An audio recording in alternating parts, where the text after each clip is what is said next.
সকালে ভার্সিটি যাওয়ার জন্য রেডি হচ্ছিলাম, আম্মু রুমে এসে বলল, নিয়ান, তুই ভার্সিটি শেষে তাড়াতাড়ি বাসায় ফিরিস। কেন আম্মু? আমরা সবাই আজ আমাদের গ্রামের বাড়ি যাচ্ছি।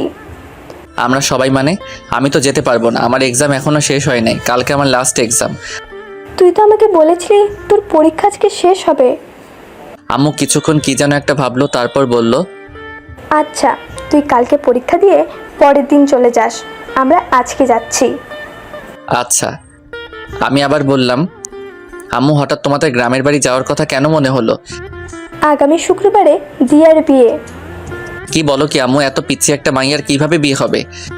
পিচ্ছি কোথায়, দিয়া তো এবার এসএসসি পাশ করেছে। এসএসসি পাশ করেছে বলে বিয়ের বয়স হয়ে গেছে? হায়রে গ্রামের মানুষ। তোকে এসব নিয়ে ভাবতে হবে না, তুই শুধু ঠিক সময়ে পৌঁছে যাস। যা, এখন ভার্সিটি যা। এখন আমি আমার পরিচয়টা আপনাদেরকে দিয়ে দেই। আমি নিয়ান আহমেদ, অনার্স লাস্ট ইয়ারের এক্সাম দিচ্ছি। দিয়া হলো আমার চাচাতো বোন, পিচ্ছি একটা মেয়ে। জানি না চাচা কেন এত তাড়াতাড়ি মেয়েটার বিয়ে দিয়ে দিচ্ছেন। পরের দিন পরীক্ষা দিয়ে বৃহস্পতিবার, মানে দিয়ার গায়ে হলুদের দিন। আমি গ্রামের বাড়ি যাওয়ার জন্যে ট্রেনের টিকিট কাটলাম সকাল 6:30 ট্রেন। তাই আমি ভোর 5টায় ঘুম থেকে উঠে রেডি হয়ে স্টেশনে পৌঁছালাম। এতদিন পরীক্ষা দিয়ে ইট পাথরের দুনিয়া থেকে বের হয়ে গ্রামের সবুজ পরিবেশে যাচ্ছি। অনেক খুশি খুশি লাগছে। আর অনেক দিন পর গ্রামের বাড়িতে একটা বিয়ে খেতে যাচ্ছি। গ্রামের বিয়ের মজাই আলাদা, যা শহরের বিয়েতে পাওয়া যায় না। সকাল 7টা, ট্রেন চলছে তার দুরন্ত গতিতে। আমার কানের ইয়ারফোন বাজছে রোমান্টিক গান। দুপুর 12:30 এসে স্টেশনে পৌঁছালাম। যেহেতু চাচাদের বাসা স্টেশন থেকে বেশি দূরে না, তাই ভাবলাম রিক্সা দিয়ে যাই। রিক্সা দিয়ে গেলে গ্রামের সবুজ পরিবেশটা ভালো করে দেখতে পারবো। রিক্সা চলছে আপন গতিতে। চারিদিকে শুনশান বাতাস, পাখির কিচিরমিচির সবুজে ঘেরা মাঠ। অনেক ভালো লাগছে। কিছুক্ষণ পর রিক্সা এসে থামলো চাচার বাড়ির সামনে। আসলে চাচা হলেন এই এলাকার চেয়ারম্যান, তাই রিক্সাওয়ালাকে চাচার নাম বলাতেই একেবারে বাড়ির সামনে এনে নামিয়ে দিল। গেট খুলে বাড়িতে ঢুকলাম। বিশাল বাড়িটা খুব সুন্দর করে সাজানো। আমি গেটের ভিতর ঢোকা মাত্রই শিহাব, মানে দিয়ার ছোট ভাই, আমাকে দেখে দৌড়ে ঘরের ভিতরে যেতে যেতে জোরে জোরে বলতে লাগলো, নিয়ান ভাইয়া এসে গেছে। আম্মু, আব্বু, আপু, সবাই এসে দেখো, নিয়ান ভাইয়া চলে এসেছে। শিহাবের ডাকে সবাই ঘর থেকে বেরিয়ে আসলো। সারা বাড়ির সব আত্মীয় স্বজন বেরিয়ে এসে আমাকে ঘিরে দাঁড়ালো। সবাই আমার দিকে তাকিয়ে আছে। আমি বুঝলাম না সবাই আমাকে দেখে এরকম রিয়্যাক্ট করছে কেন, আর সবাই আমাকে এরকমভাবেই বা দেখছে কেন। দিয়াকে দেখলাম সবার পিছনে দাঁড়িয়ে আছে, আমার দিকে একবার তাকাচ্ছে আর একবার লজ্জা পেয়ে চোখ নিচে নামাচ্ছে। আমি কিছুই বুঝতে পারছি না কি হচ্ছে এসব। হঠাৎ চাচা বললেন, চলো তোমরা সবাই জামাই বাবাজিকে নিয়ে ঘরে যাই। জামাই বাবাজি মানে? চাচা জামাই বাবাজি কাকে বলছে? আমি আমার পেছনে তাকালাম, না, আমার পেছনে তো কেউ নাই। তাহলে চাচা কাকে জামাই বাবাজি বলল? আমি চিন্তায় পড়ে গেলাম। আমাকে চিন্তিত দেখে আম্মু বলল, এই নিয়ান, কি ভাবছিস এত? তোকে কিছু ভাবতে হবে না, চল ঘরে চল, আমি তোকে সব বুঝিয়ে বলছি। আম্মু আমাকে রুমে নিয়ে গেল। আমি বললাম, আম্মু এসব কি হচ্ছে? আমি কিছুই বুঝতে পারছি না। আর চাচা আমাকে জামাই বাবাজি বলছে কেন? নিজের মেয়ের হবু স্বামীকে জামাই বাবাজি বলবে না তো কি বলবে? মানে আমি? তুই দিয়ার হবু বর, আগামীকাল তোদের বিয়ে। আম্মু, কি? আমার পক্ষে এই পিচ্চিটাকে বিয়ে করা সম্ভব না। হঠাৎ আব্বু রুমে ঢুকে বলল, কি বললি তুই? হ্যাঁ আব্বু, আমি এই বিয়েটা করতে পারবো না। আর তাছাড়া আমার কি বিয়ের বয়স হয়েছে? আমার তো অনার্সই শেষ হয় নাই। শেষ হয় নাই তো কি হয়েছে? বিয়ের পর অনার্স মাস্টার সবই করবি। আব্বু, আমি আর কোনো কথা শুনতে চাই না। এই বলে আব্বু আম্মু দুজনেই রুম থেকে বেরিয়ে গেলেন। পরের দিন একরকম জোর করে আমার বিয়েটা হয়ে গেল। রাতে আমি চাচাদের ছাদে এক কোণে দাঁড়িয়ে রইলাম আর মনে মনে ভাবতে লাগলাম, সত্যি কি আমার বিয়ে হয়ে গেল? তাও কিনা একটা পিচ্চি মাইয়ার সাথে। আমি কি পিচ্চিটাকে বউ হিসেবে মেনে নিতে পারবো? না, কোনোদিনও আমি ওই পিচ্চিটাকে বউ হিসেবে মানতে পারবো না। আমি অনেকক্ষণ হলো ছাদে দাঁড়িয়ে আছি। ঘড়িতে দেখলাম রাত 12:35 বেজে গেছে। পেছন থেকে হঠাৎ আদিবা, আমার ছোট বোন, ডাক দিল, ভাইয়া, তুমি এখানে? আর সবাই তোমাকে সারা বাড়ি খুঁজছে। কেন? আমাকে কেন খুঁজছে? সে কি, তুমি জানো না তোমাকে কেন খুঁজছে? আজ না তোমার বাসর রাত, আর ভাবি সেই কখন থেকে তোমার জন্য অপেক্ষা করছে। আমি আদিবার সাথে নিচে নেমে আসলাম। আব্বু আমাকে দেখে রাগে কটমট করে এগিয়ে আসলো আমার দিকে। এসে আমার গালে ঠাস করে একটা চড় বসিয়ে দিলেন। তারপর বললেন, মেয়েটা তোর জন্য সেই কখন থেকে অপেক্ষা করে বসে আছে, আর তুই কি না? যা তাড়াতাড়ি ঘরে যা বলছি। আমার মাথায় অনেক রাগ উঠে গেল, তবে আব্বুর উপর না, ওই পিচ্চিটার উপর। ওই পিচ্চিটার কারণেই আব্বু আজ আমাকে মারলো। আমি রাগে ফুঁসতে ফুঁসতেই রুমে ঢুকলাম। দরজা খোলার আওয়াজ পেয়ে মেয়েটা দৌড়ে বেলকনি থেকে বেরিয়ে আসলো। এসেই মাথায় ঘুমটা দিয়ে বিছানাতে বসে পড়লো। আমি বিছানার দিকে এগিয়ে গেলাম। আমি বিছানার পাশে এসে দাঁড়াতেই মেয়েটা বিছানা থেকে নেমে আমার পা ধরে সালাম করতে লাগলো। পিচ্চিটা আমার পা ধরে সালাম করেই যাচ্ছে, ওঠার কোনো নামগন্ধ নাই। আমি ধমক দিয়ে বললাম, এই পিচ্চি, পা ধরে বসে আছিস কেন? ওঠ বলছি। তুমি উঠবে না? আমি কেন উঠাবো? আমি তো জানি বাসরাতে বউ তার স্বামীকে পা ধরে সালাম করলে স্বামী বউকে বুকে তুলে জড়িয়ে ধরে। কথাটা বলতে বলতে মেয়েটা আমার পা ছেড়ে উঠে আমার সামনাসামনি লজ্জায় লাল হয়ে দাঁড়ালো। শখ কত, আমার বয়েই গেছে তোর মতো পিচ্চিকে জড়িয়ে ধরতে। বলেই আমি পিচ্চিটাকে ধাক্কা দিয়ে বিছানাতে ফেলে দিয়ে একটা বালিশ নিয়ে সোফাতে চলে গেলাম। পিচ্চিটা আমার এরকম ব্যবহার দেখে ভ্যাবাচাকা খেয়ে বিছানাতে পড়ে রইল। পিচ্চিটা বিছানা থেকে উঠে এসে বলল, তুমি প্লিজ বিছানাতে গিয়ে শুয়ে পড়ো, আমি না হয় সোফাতে ঘুমাই। এ পিচ্চি, আমাকে রাগাস না বলছি। তোর ঘুম গিয়ে তুই ঘুমা, এত দরদ দেখাতে আসিস না। পিচ্চিটা আমার কথা শুনে আমার পাশে আর দাঁড়ালো না, বিছানাতে গিয়ে শুয়ে পড়লো। সারাদিনের ক্লান্তিতে আমি যে কখন ঘুমিয়ে পড়েছিলাম খেয়ালই করিনি। সকালে কারো ডাকে ঘুম ভাঙলো। আমি ঘুম ঘুম চোখেই বললাম, আজকে ভার্সিটি যাব না আম্মু, আমাকে ঘুমাতে দাও। এই যে ওঠো না, নিচে তোমাকে সবাই ডাকছে। উফ আম্মু, তোমাকে বললাম না ভার্সিটি যাও। হঠাৎ আমার মনে হলো আম্মু তো আমাকে এরকম মিষ্টি সুরে ডাকে না। আম্মু হলে তো এতক্ষণ আমাকে ঝাড়ু দিয়ে পিটাইতেন। আমি চোখ খুলে তাকাতেই দেখি পিচিটা আমার পাশে দাঁড়িয়ে হাসছে। পিচিটাকে দেখে আমার মনে পড়লো আমি এখন চাচাদের বাড়িতে। এই পিচ্চি, হাসবি না বলছি, তোর হাসি দেখলে আমার সারা শরীর জ্বলে। এ মা, কোথায় জ্বলছে দেখি, ওষুধ লাগিয়ে দেবো নাকি? আমার সাথে মজা নিচ্ছিস? মজা নিতে যাবো কেন? তুমিই তো বললা তোমার সারা শরীর জ্বলছে, তাই আমি ভাবলাম ওষুধ লাগিয়ে দিই।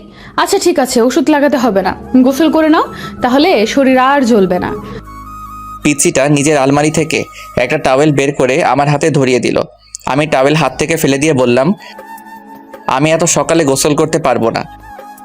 আচ্ছা তো গোসল করবে না, এত রাগ দেখানোর কি আছে? আমি রাগ দেখাবই, তাতে তোর বাপের কি? আমার বাপের কিছু না, কিন্তু আমার অনেক কিছু, কারণ তুমি তো আমার বর। তোকে আমি বউ হিসেবে মানি না, আর কোনোদিন মানবো না। তুমি আমাকে বউ হিসেবে না মানলেও আমি তোমাকে ঠিকই বর হিসেবে মানি।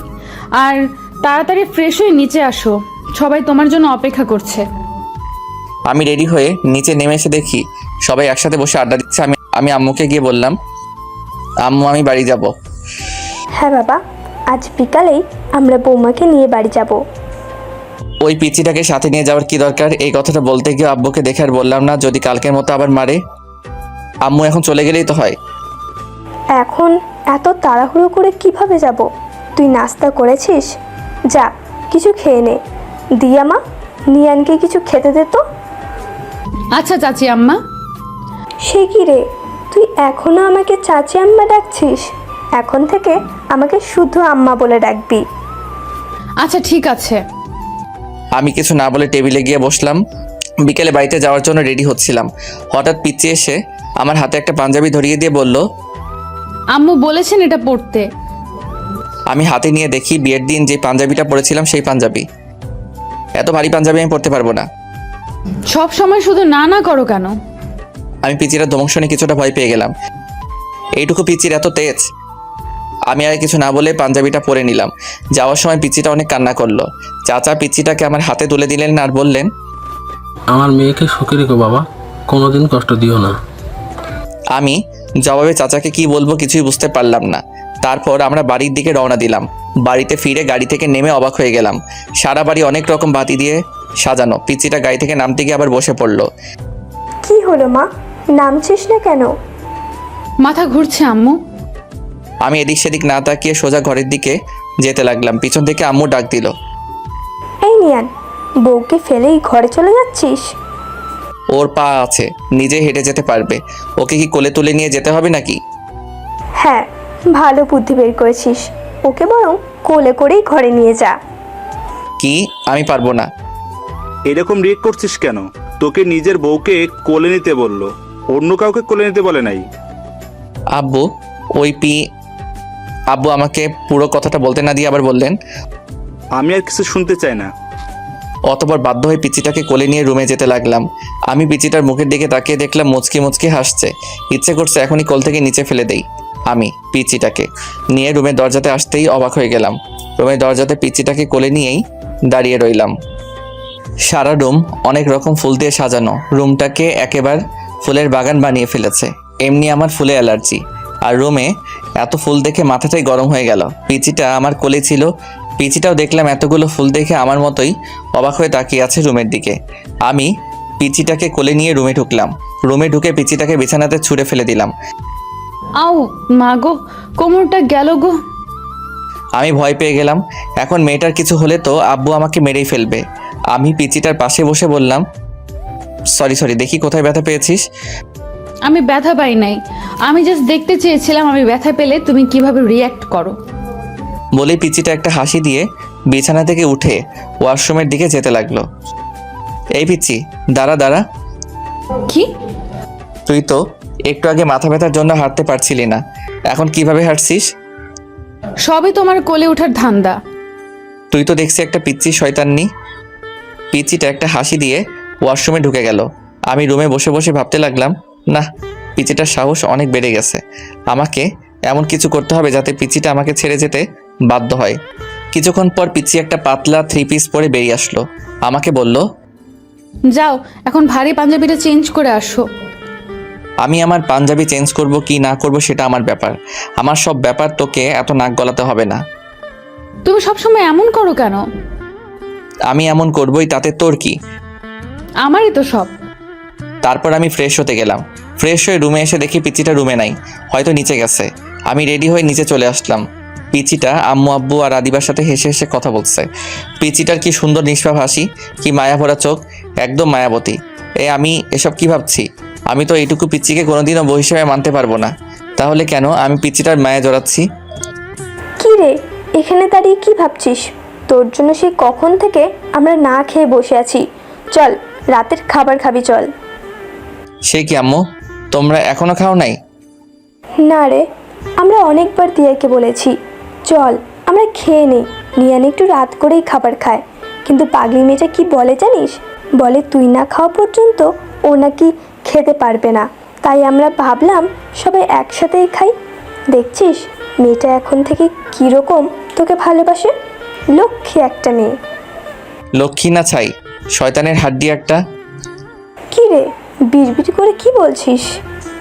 আমার বউটা কি ভালো আমার জন্য না খেয়ে বসে আছে, এটাই বলছিলাম। আচ্ছা চল, এখন সবাই খেয়ে নেই, অনেক রাত হয়ে গেছে। আমি সবার আগে খাবার শেষ করে রুমে এসে একটা বই হাতে নিয়ে সোফাতে শুয়ে শুয়ে পড়তে লাগলাম। পিচি রুমে ঢুকে ভিতর থেকে দরজা লাগিয়ে দিল। আমি বললাম, এই পিচ্চি, দরজা লক করছিস কেন? দরজা লক করবো না তো কি করব? আমি দরজা লক ছাড়াই ঘুমাই। এখন থেকে দরজা লক করেই ঘুমাতে হবে, কারণ এখন থেকে তো তুমি আর একা ঘুমাবে না, এখন থেকে তোমার বউও তোমার সাথে ঘুমাবে। তাই দরজা লক করেই ঘুমাতে হবে। আমি আর কিছু বললাম না। পিচিটা সারা বিছানা ঘুরে ঘুরে দেখতে লাগলো। দেখছো আমাদের কি ভাগ্য, আমরা দুইটা বাসরাত পেলাম, কিন্তু বাসরাতের আসল কাজটাই করতে পারলাম না। চলো না আমরা ফ্যামিলি প্ল্যানিং শুরু করে দিই। কথাগুলো বলতে বলতে পিচিটা পা ছড়িয়ে বিছানাতে মাথা নিচু করে বসে পড়লো। আমি সোফা থেকে উঠে আস্তে আস্তে পিচির দিকে এগোতে লাগলাম। পিচি আমাকে আসতে দেখে নড়ে চড়ে ঠিক হলো আর লজ্জায় লাল হতে লাগলো। আমি একটু একটু করে পিচিটার দিকে এগিয়ে যেতে লাগলাম। আমি পিচিটার পাশে এসে দাঁড়ালাম। পিচিটা এখনো মাথা নিচু করেই বসে আছে, জোরে জোরে নিঃশ্বাস নিচ্ছে। আমি হাঁটু গেড়ে পিচিটার পাশে বসে পড়লাম। পিচিটার হাত আমার হাতে শক্ত করে ধরলাম। পিচিটা এবার লজ্জা মাখা চোখে আমার চোখের দিকে তাকালো। আমি বললাম, বইন রে, তুই আমার ছোট্ট পিচ্ছি বোন, তোর সাথে কি আমি এসব করতে পারি বল? দিয়ে আমার কথা শুনে অবাক হয়ে আমার দিকে চোখ দুইটা বড় বড় করে তাকালো। তারপর মুখটা মলিন করে বলল, ছি ছি, তুমি এসব কি বলছো? নিজের বউকে কেউ বোন বলে? দেখ দিয়া, তুই এখনো অনেক পিচ্ছি, তোর এখনো বিয়ের বয়স হয় নাই। তুমি আমাকে যতটা পিচ্ছি ভাবছো আমি কিন্তু ততটা পিচ্ছি না। বলেই দিয়া নিজের শরীর থেকে ওড়নাটা ফেলে বিছানা থেকে উঠে দাঁড়ালো। আমি উঠলাম আর আমি বললাম, তুই নিজেকে যতই বড় মনে করিস না কেন, তুই পিচ্ছিই থাকবি। না আমি পিচ্ছি না। হ্যাঁ তুই পিচ্ছি। আমাকে পিচ্ছি বলবে না বলছি। এইগুলো বলছে আর আমার দিকে এগিয়ে আসছে। আমি এক পা করে পিছিয়ে যাচ্ছি। আমি পিছাতে হঠাৎ পিছনে দেয়ালের সাথে আটকে গেলাম। এই পিচ্ছি কি করছিস? আমি যে পিচ্ছি না সেটার প্রমাণ দেব? এখন দিয়ার থেকে আমার শরীর 1 ইঞ্চি দূরত্বে। চোখ বন্ধ করে নিজের ঠোঁট আমার ঠোঁটের দিকে এগিয়ে আনছে। পিচিটার ঠোঁট আমার ঠোঁটের একদম কাছে নিয়ে আসলো। পিচিটার নিঃশ্বাস আমার মুখের উপর পড়ছে। পিচিটা নিজের ঠোঁট আমার এতই কাছে নিয়ে এলো যে বুঝতেই পারছি না কোনটা ওর নিঃশ্বাস আর কোনটা আমার নিঃশ্বাস। আমি পিচিটাকে কিছু বলতে যাব তখনই হুট করে নিজের ঠোঁট আমার ঠোঁটে লাগিয়ে দিল। আমি মুখে কোনো শব্দ করতে পারছি না। কিছুক্ষণ পর পিচিটা নিজের ঠোঁট সরিয়ে আমার কপাল নিজের কপালে লাগিয়ে জোরে জোরে হাঁপাতে লাগলো। আমি পিচিটাকে ধাক্কা দিয়ে নিজের থেকে সরিয়ে নিলাম। হাত দিয়ে ঠোঁট মুছতে মুছতে বললাম, এই পিচি শয়তানি, তুই এটা কি করলি? আমি যে পিচ্ছি না সেটার প্রমাণ দিলাম। সর। ধাক্কা দিয়ে সরিয়ে বাথরুমে যেতে লাগলাম। অনেকক্ষণ ধরে বাথরুমে বসে বসে মোবাইল টিপছিলাম। পিচিটার সামনে যেতে ইচ্ছা করছে না। অনেক রাগ হচ্ছে পিচিটার উপর। এইটুকু পিচ্ছি একটা আমাকে কিস করছে এটা ভাবতেই সারা শরীর জ্বলছে। আব্বুর ভয়ে পিচিটাকে কিছু বলতেও পারছি না। বাথরুমের বাইরে থেকে পিচিটার ডাক শুনলাম। এই যে এতক্ষণ ধরে বাথরুমে কি করছো?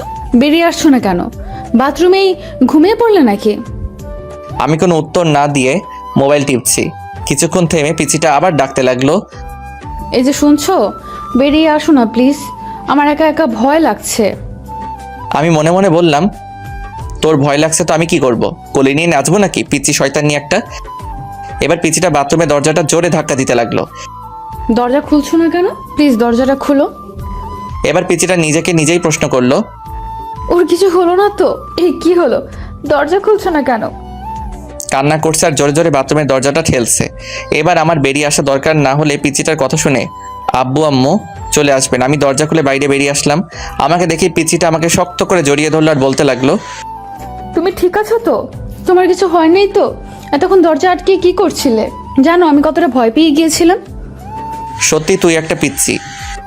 বলেই পিচিটাকে পাশ কাটিয়ে বিছানা থেকে একটা বালিশ নিয়ে সোফাতে চলে গেলাম। পিচিটা আমার পিছে পিছেই আসলো। আমি সোফাতে বালিশ থেকে ঘুমাতে যাব তখনই পিচিটা আমাকে বলল, তুমি সোফাতে ঘুমাবে না, আমার সাথে বিছানাতে ঘুমাবে। আমি তোর সাথে ঘুমাতে পারবো না। তোমাকে আমার সাথেই ঘুমাতে হবে, না হলে কিন্তু না ঘুমালে কি করবি? হ্যাঁ, আমার সাথে না ঘুমালে শ্বশুর আব্বাকে ডাক দিব আর বলবো তুমি আমাকে মারছো। কি বললি? আমি তোকে মারছি? তুমি আমাকে মারো নাই সেটা শুধু তুমি আর আমি জানি, আব্বু তো আর জানে না। তুই আমাকে ব্ল্যাকমেল করছিস? আমার প্রশ্নের উত্তর না দিয়ে উল্টা আমাকে প্রশ্ন করলো। তুমি বলো আমার সাথে ঘুমাবে নাকি আমি আব্বুকে ডাক দিব? তোর মতো পিচ্ছি শয়তানির সাথে আমি ঘুমাতে পারবো না। ওকে, তাহলে আমি আব্বুকে ডাক দিই। আব্বু। আমি ওর মুখ চেপে ধরে বললাম, এই কি করছিস? আমি ঘুমাবো তো, তোর সাথেই ঘুমাবো। প্লিজ আব্বুকে ডাক দিস না, পিচ্ছি শয়তানি একটা। শেষ পর্যন্ত পিচিটাকে নিয়ে বিছানাতে ঘুমাতে গেলাম। ওর বালিশটা ঠেলে একপাশে দিলাম, আমার বালিশটা টেনে অন্য পাশে আনলাম। আমাদের মাঝখানে বড় গ্যাপ রাখলাম। লাইট নিভিয়ে বালিশে মাথা রাখলাম। হুট করে পিচিটা নিজের বালিশ ছেড়ে আমার বালিশে চলে আসলো। সোজা আমার বুকে মাথা রেখে 2 হাত দিয়ে আমাকে জড়িয়ে ধরলো। আমি সাথে সাথে ওকে আমার থেকে ছাড়িয়ে নিলাম। বললাম, এই পিচি কি করছিস? তোর বালিশে গিয়ে ঘুমা। না, আমি তোমার বুকেই ঘুমাবো। তোর বালিশে গিয়ে ঘুমা বলছি। পিচিটা উল্টা আমাকে ধমক দিয়ে বলল, আমাকে তোমার বুকে ঘুমাতে দিবা নাকি আমার শ্বশুর আব্বাকে ডাক দিব? আব্বু। এই পিচি শয়তান্নি, কথায় কথায় আব্বুকে ডাক দিস কেন? অতঃপর বাধ্য হয়ে পিচিটাকে বুকে নিয়ে ঘুমালাম। সকালে ঘুম থেকে উঠে মেয়েটার কাণ্ড দেখে আমি অবাক হয়ে গেলাম। পিচিটার একটা পা আমার পেটের উপর আর আমার মাথাকে নিজের বুকে শক্ত করে জড়িয়ে আমাকে কোলবালিশ বানিয়ে ঘুমিয়ে আছে। আমি পিচিটার বাহু থেকে নিজেকে ছাড়ানোর চেষ্টা করছি, কিন্তু পিচিটা আমাকে ছাড়ছেই না, আরও শক্ত করে আমাকে জড়িয়ে ধরছে। তার মানে পিচিটা এখন জেগেই আছে। আমি বললাম, এই পিচি আমাকে ছাড় বলছি। পিচিটা আমাকে ছাড়ছেই না। আমি এবার জোর করে পিচিটার থেকে ছুটে আসলাম। ফ্রেশ হয়ে রুমে এসে দেখি পিচিটা নাই, হয়তো উঠে নিচে চলে গেছে। আমি রেডি হয়ে নিচে খাবার টেবিলে চলে আসলাম। সবাই একসাথে নাস্তা করছি। আব্বু বললেন, নিয়ান, তুই কোথাও বের হবি নাকি? জি আব্বু, বন্ধুদের সাথে একটু দেখা করতে যাব। বৌমাকে সাথে করে নিয়ে যা, একটা ভালো কলেজে ভর্তি করিয়ে দিস। আব্বু, তার চেয়ে বরং ওকে ওর বাড়িতে পাঠিয়ে দাও, দিয়া ওর বাড়ি থেকে পড়াশোনা করুক। পিচিটার হাসি মুখ মলিন হয়ে গেল। আব্বু বললেন, দিয়া এখন আমাদের বাড়ির বউ, আমাদের বাড়ি থেকেই পড়াশোনা করবে। তোকে আমি যেটা বলছি তুই সেটা কর। আচ্ছা আব্বু। পিচিটার মুখে হাসি ফুটে উঠলো। আমি বাইক নিয়ে পিচিটার জন্য বাইরে দাঁড়িয়ে আছি, কিন্তু এখনো আসছে না কেন? সেই কখন রেডি হতে গিয়েছিল। কিছুক্ষণ পর পিচিটা বেরিয়ে আসলো। আমি পিচিটাকে দেখে হা করে তাকিয়ে রইলাম। পিচিটাকে সাদা একটা পরি লাগছে। পিচিটা একটা সাদা জামা পরে বের হয়ে আসলো, ঠোঁটে লাল লিপস্টিক, চোখে গাঢ় করে কাজল, মুখে কোনো মেকআপ নাই। মেকআপ ছাড়াই পিচিটাকে এক কথায় অসাধারণ লাগছে। এভাবে তাকিয়েছো কেন? আমার লজ্জা লাগছে। পিচিটার কথায় আমি ওর থেকে চোখ সরিয়ে নিলাম। যেভাবে সেজে আছিস বোঝা যাচ্ছে কোনো বিয়ে বাড়িতে যাচ্ছিস। বারে, নিজের বরের সাথে আজ প্রথম কোথাও একসাথে বের হচ্ছি, একটু সাজবো না? এটাকে একটু সাজা বলে? আচ্ছা তাড়াতাড়ি পেছনে ওঠ। ওয়াও, আমরা বাইকে যাব? হুম। পিচিটা হুট করে এসে আমার গালে একটা চুমু খেলো। এই পিচ্চি শয়তান্নি, আমাকে চুমু দিলি কেন? জানো, আমার অনেক দিনের স্বপ্ন, আমার বর আমাকে বাইকের পেছনে নিয়ে ঘুরবে। সেই স্বপ্নটা আজ পূরণ হতে যাচ্ছে। তুই স্বপ্ন দেখ, আমি যাচ্ছি বলেই বাইকটা স্টার্ট দিলাম। এই না না, আমি উঠছি। পিচ্চিটা পেছনে উঠে বসতেই আমি বাইকটা ছেড়ে দিলাম। কিছুক্ষণ পর আমি বাইকটা একটা জায়গায় থামালাম। পিচিটা বলল, আমরা কি কলেজে এসে পড়েছি? না। তাহলে এখানে বাইক থামালে কেন? দরকার আছে। পিচিটার কিছু বলল না, চুপ করে বসে রইল। আমি ভাবতে লাগলাম সামনে তো বন্ধুরা আড্ডা দিচ্ছে, আমার সাথে যদি পিচিটাকে দেখে তাহলে তো আমি শেষ। আমি ভাবতে লাগলাম কি করা যায়। হ্যাঁ, বুদ্ধি পেয়েছি। আমি পিচিটাকে বললাম, এই পিচি আমাকে শক্ত করে ধরো। পিচিটা খুশি হয়ে আমাকে শক্ত করে ধরলো। আমি বাইকটা স্টার্ট দিলাম। আস্তে আস্তে বাইকের স্পিড অনেকটা বাড়িয়ে দিলাম। পিচিটা ভয় পেয়ে আরও শক্ত করে আমাকে জড়িয়ে ধরছে আর আমাকে কি যেন বলছে।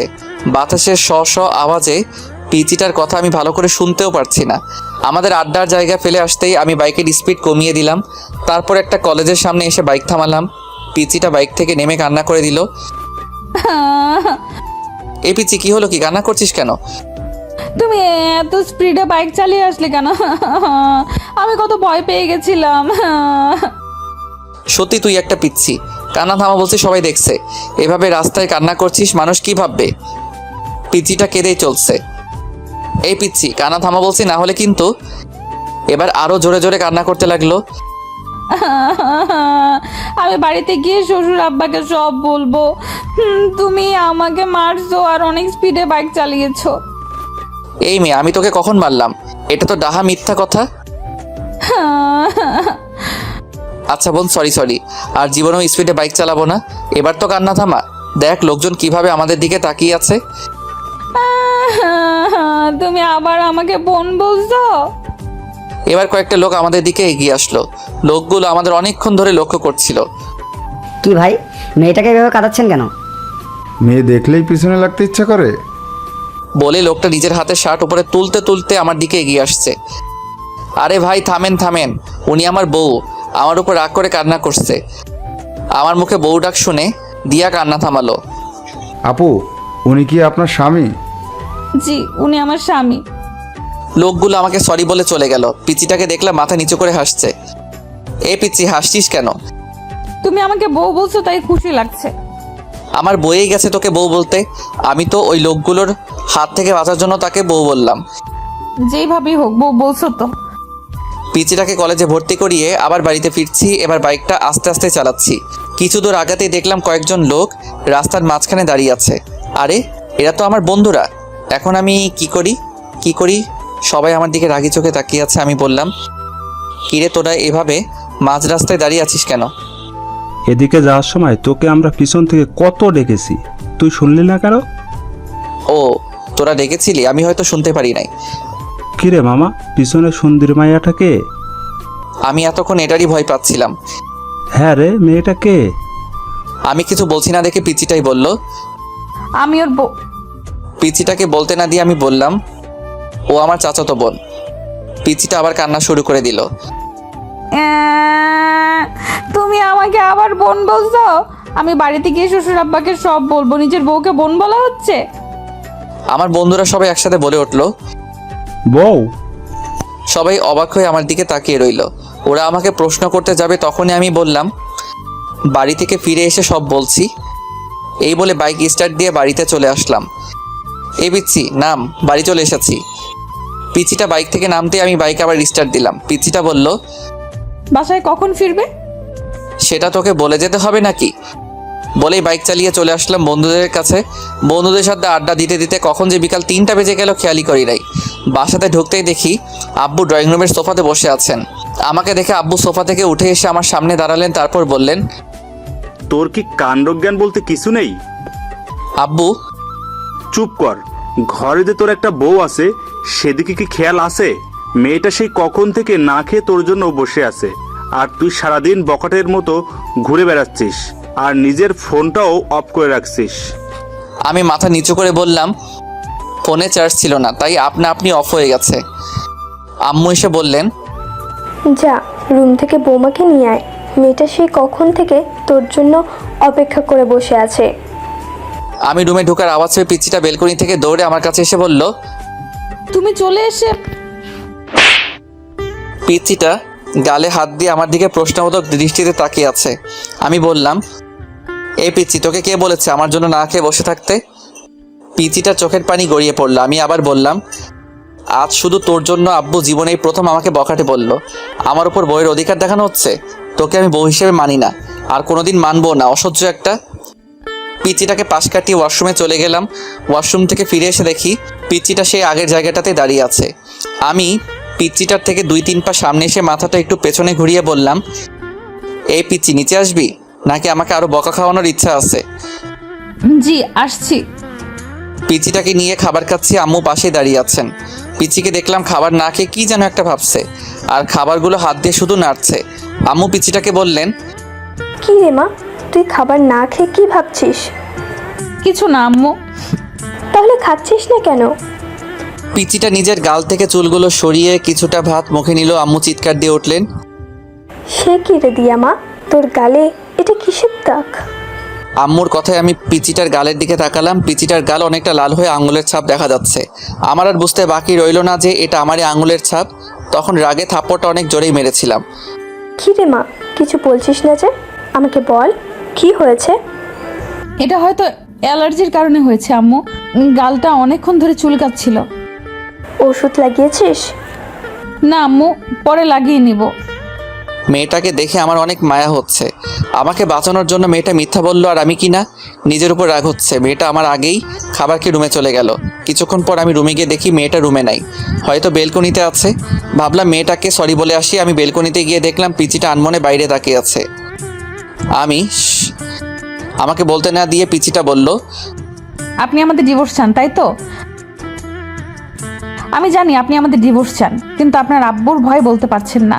আর এই বিয়েটাও আপনার আব্বুর ভয়ে করেছেন। কিন্তু আপনি চিন্তা করবেন না, ডিভোর্স হওয়ার পর আপনার আব্বুকে বলবো আমি নিজেই আপনাকে ছেড়ে চলে গেছি। বলবো আপনার কোনো দোষ নেই। আপনি ডিভোর্স পেপার রেডি করেন। পিচিটা চোখের পানি মুছে রুমে চলে গেল। আমি কিছুই বলতে পারলাম না। পরের দিন বাইরে ঘুরতে যাওয়ার কথা বলে পিচিটাকে নিয়ে উকিলের কাছে আসলাম। উকিলের কাছে আসার পর উকিল বলল, বিয়ের 6 মাস আগে ডিভোর্স দেওয়া সম্ভব না। তার মানে আমাদেরকে আরও 6 মাস একসাথে থাকতে হবে। তারপর ডিভোর্সের অ্যাপ্লাই করে কোর্ট থেকে বেরিয়ে আসলাম। আজ আমি বাইকটা সাথে আনি নাই, তাই রিক্সা দিয়ে বাড়ি ফিরছিলাম। অনেকক্ষণ ধরে রিক্সাতে বসে আছি, কারো মুখে কোনো কথা নাই, দুজনেই চুপ করে আছি। দুজনের নীরবতা ভেঙে পিচিটাই বলল, আমার একটা কথা রাখবেন? বলো। আমরা যে কটা দিন একসাথে থাকবো সেই কটা দিন কি আমরা স্বামী স্ত্রীর মতো থাকতে পারি না? মানে তুই কি বলতে চাইছিস? আরে আমি তোমার কাছে স্ত্রীর অধিকার চাই নাই, আমি বলছি আমরা স্বামী স্ত্রীর মতো ব্যবহার করতে পারি কি না। প্লিজ আমার এই শেষ ইচ্ছাটা রাখো। আচ্ছা ঠিক আছে। সত্যি? পিচিটা আমার হাত হালকা জড়িয়ে ধরে বলল, থ্যাংক ইউ। রিক্সা এসে আমাদের বাড়িতে দাঁড়ালো। ঘরে ঢুকে অবাক হয়ে গেলাম। চাচা, চাচি, শিহাব আরও অনেকেই আমাদের ড্রয়িং রুমে বসে আছে। পিচিটা ওর আম্মু আব্বুকে দেখে দৌড়ে গিয়ে ওর আম্মুকে জড়িয়ে ধরলো। তারপর ওর আম্মুকে ছেড়ে ওর আব্বুকে জড়িয়ে ধরার সাথে সাথে কান্না করে দিল। চাচা বললেন, আরে পাগলি মেয়ে, কাঁদছিস কেন? বাবা তুমি কেমন আছো? পিচিটা হয়তো ওর বাবাকে একটু বেশি ভালোবাসে, তাই এরকম ভাবে কান্না করছে। দেখো পাগলি মেয়ের কাণ্ড। আমি ভালো আছি রে মা, তুই কেমন আছিস? মুখে হাসি দিলেও চোখ দিয়ে পানি ঠিকই পড়ছে। ভালো বলেই আবার টুকরে টুকরে কান্না করতে লাগলো। চারিপাশে দেখলাম পিচিটার কান্না দেখে সবার চোখে পানি চলে এসেছে। আমার ওদের দেখে কোনো কষ্ট হচ্ছে না, কারণ আমি জানি আর কয়েক মাস পর পিচিটা ওর আম্মু আব্বুর কাছে চলে যাবে। তাই আমার তেমন কষ্ট হচ্ছে না। চাচা পিচিটার মাথায় হাত বুলিয়ে দিচ্ছে আর সান্ত্বনা দিচ্ছেন। এবার পিচিটাকে নিজের থেকে ছাড়িয়ে কপালে একটা চুমু খেলেন। পিচিটা এবার কিছুটা শান্ত হলো। আম্মু আমাকে ইশারায় বললেন চাচা চাচিকে সালাম করতে। আমি এগিয়ে গিয়ে চাচা চাচিকে সালাম করলাম। এবার আব্বু পিচিটাকে বললেন, যাও মা, ব্যাগপত্র গুছিয়ে নাও, আজ তোমরা তোমাদের বাড়ি যাচ্ছ। তোমার আব্বু আম্মু তোমাদের নিতেই এসেছেন। পিচিটা একবার আমার দিকে তাকিয়ে উপরের রুমে যেতে লাগলো। আব্বু আমাকে বললেন, কি রে, তুই দাঁড়িয়ে আছিস কেন? ব্যাগপত্র গুছিয়ে নে, তোদের গ্রামে গিয়ে 4 থেকে 5 দিন থাকতে হবে। আমি অবাক হয়ে বললাম, আব্বু আমাকেও যেতে হবে নাকি?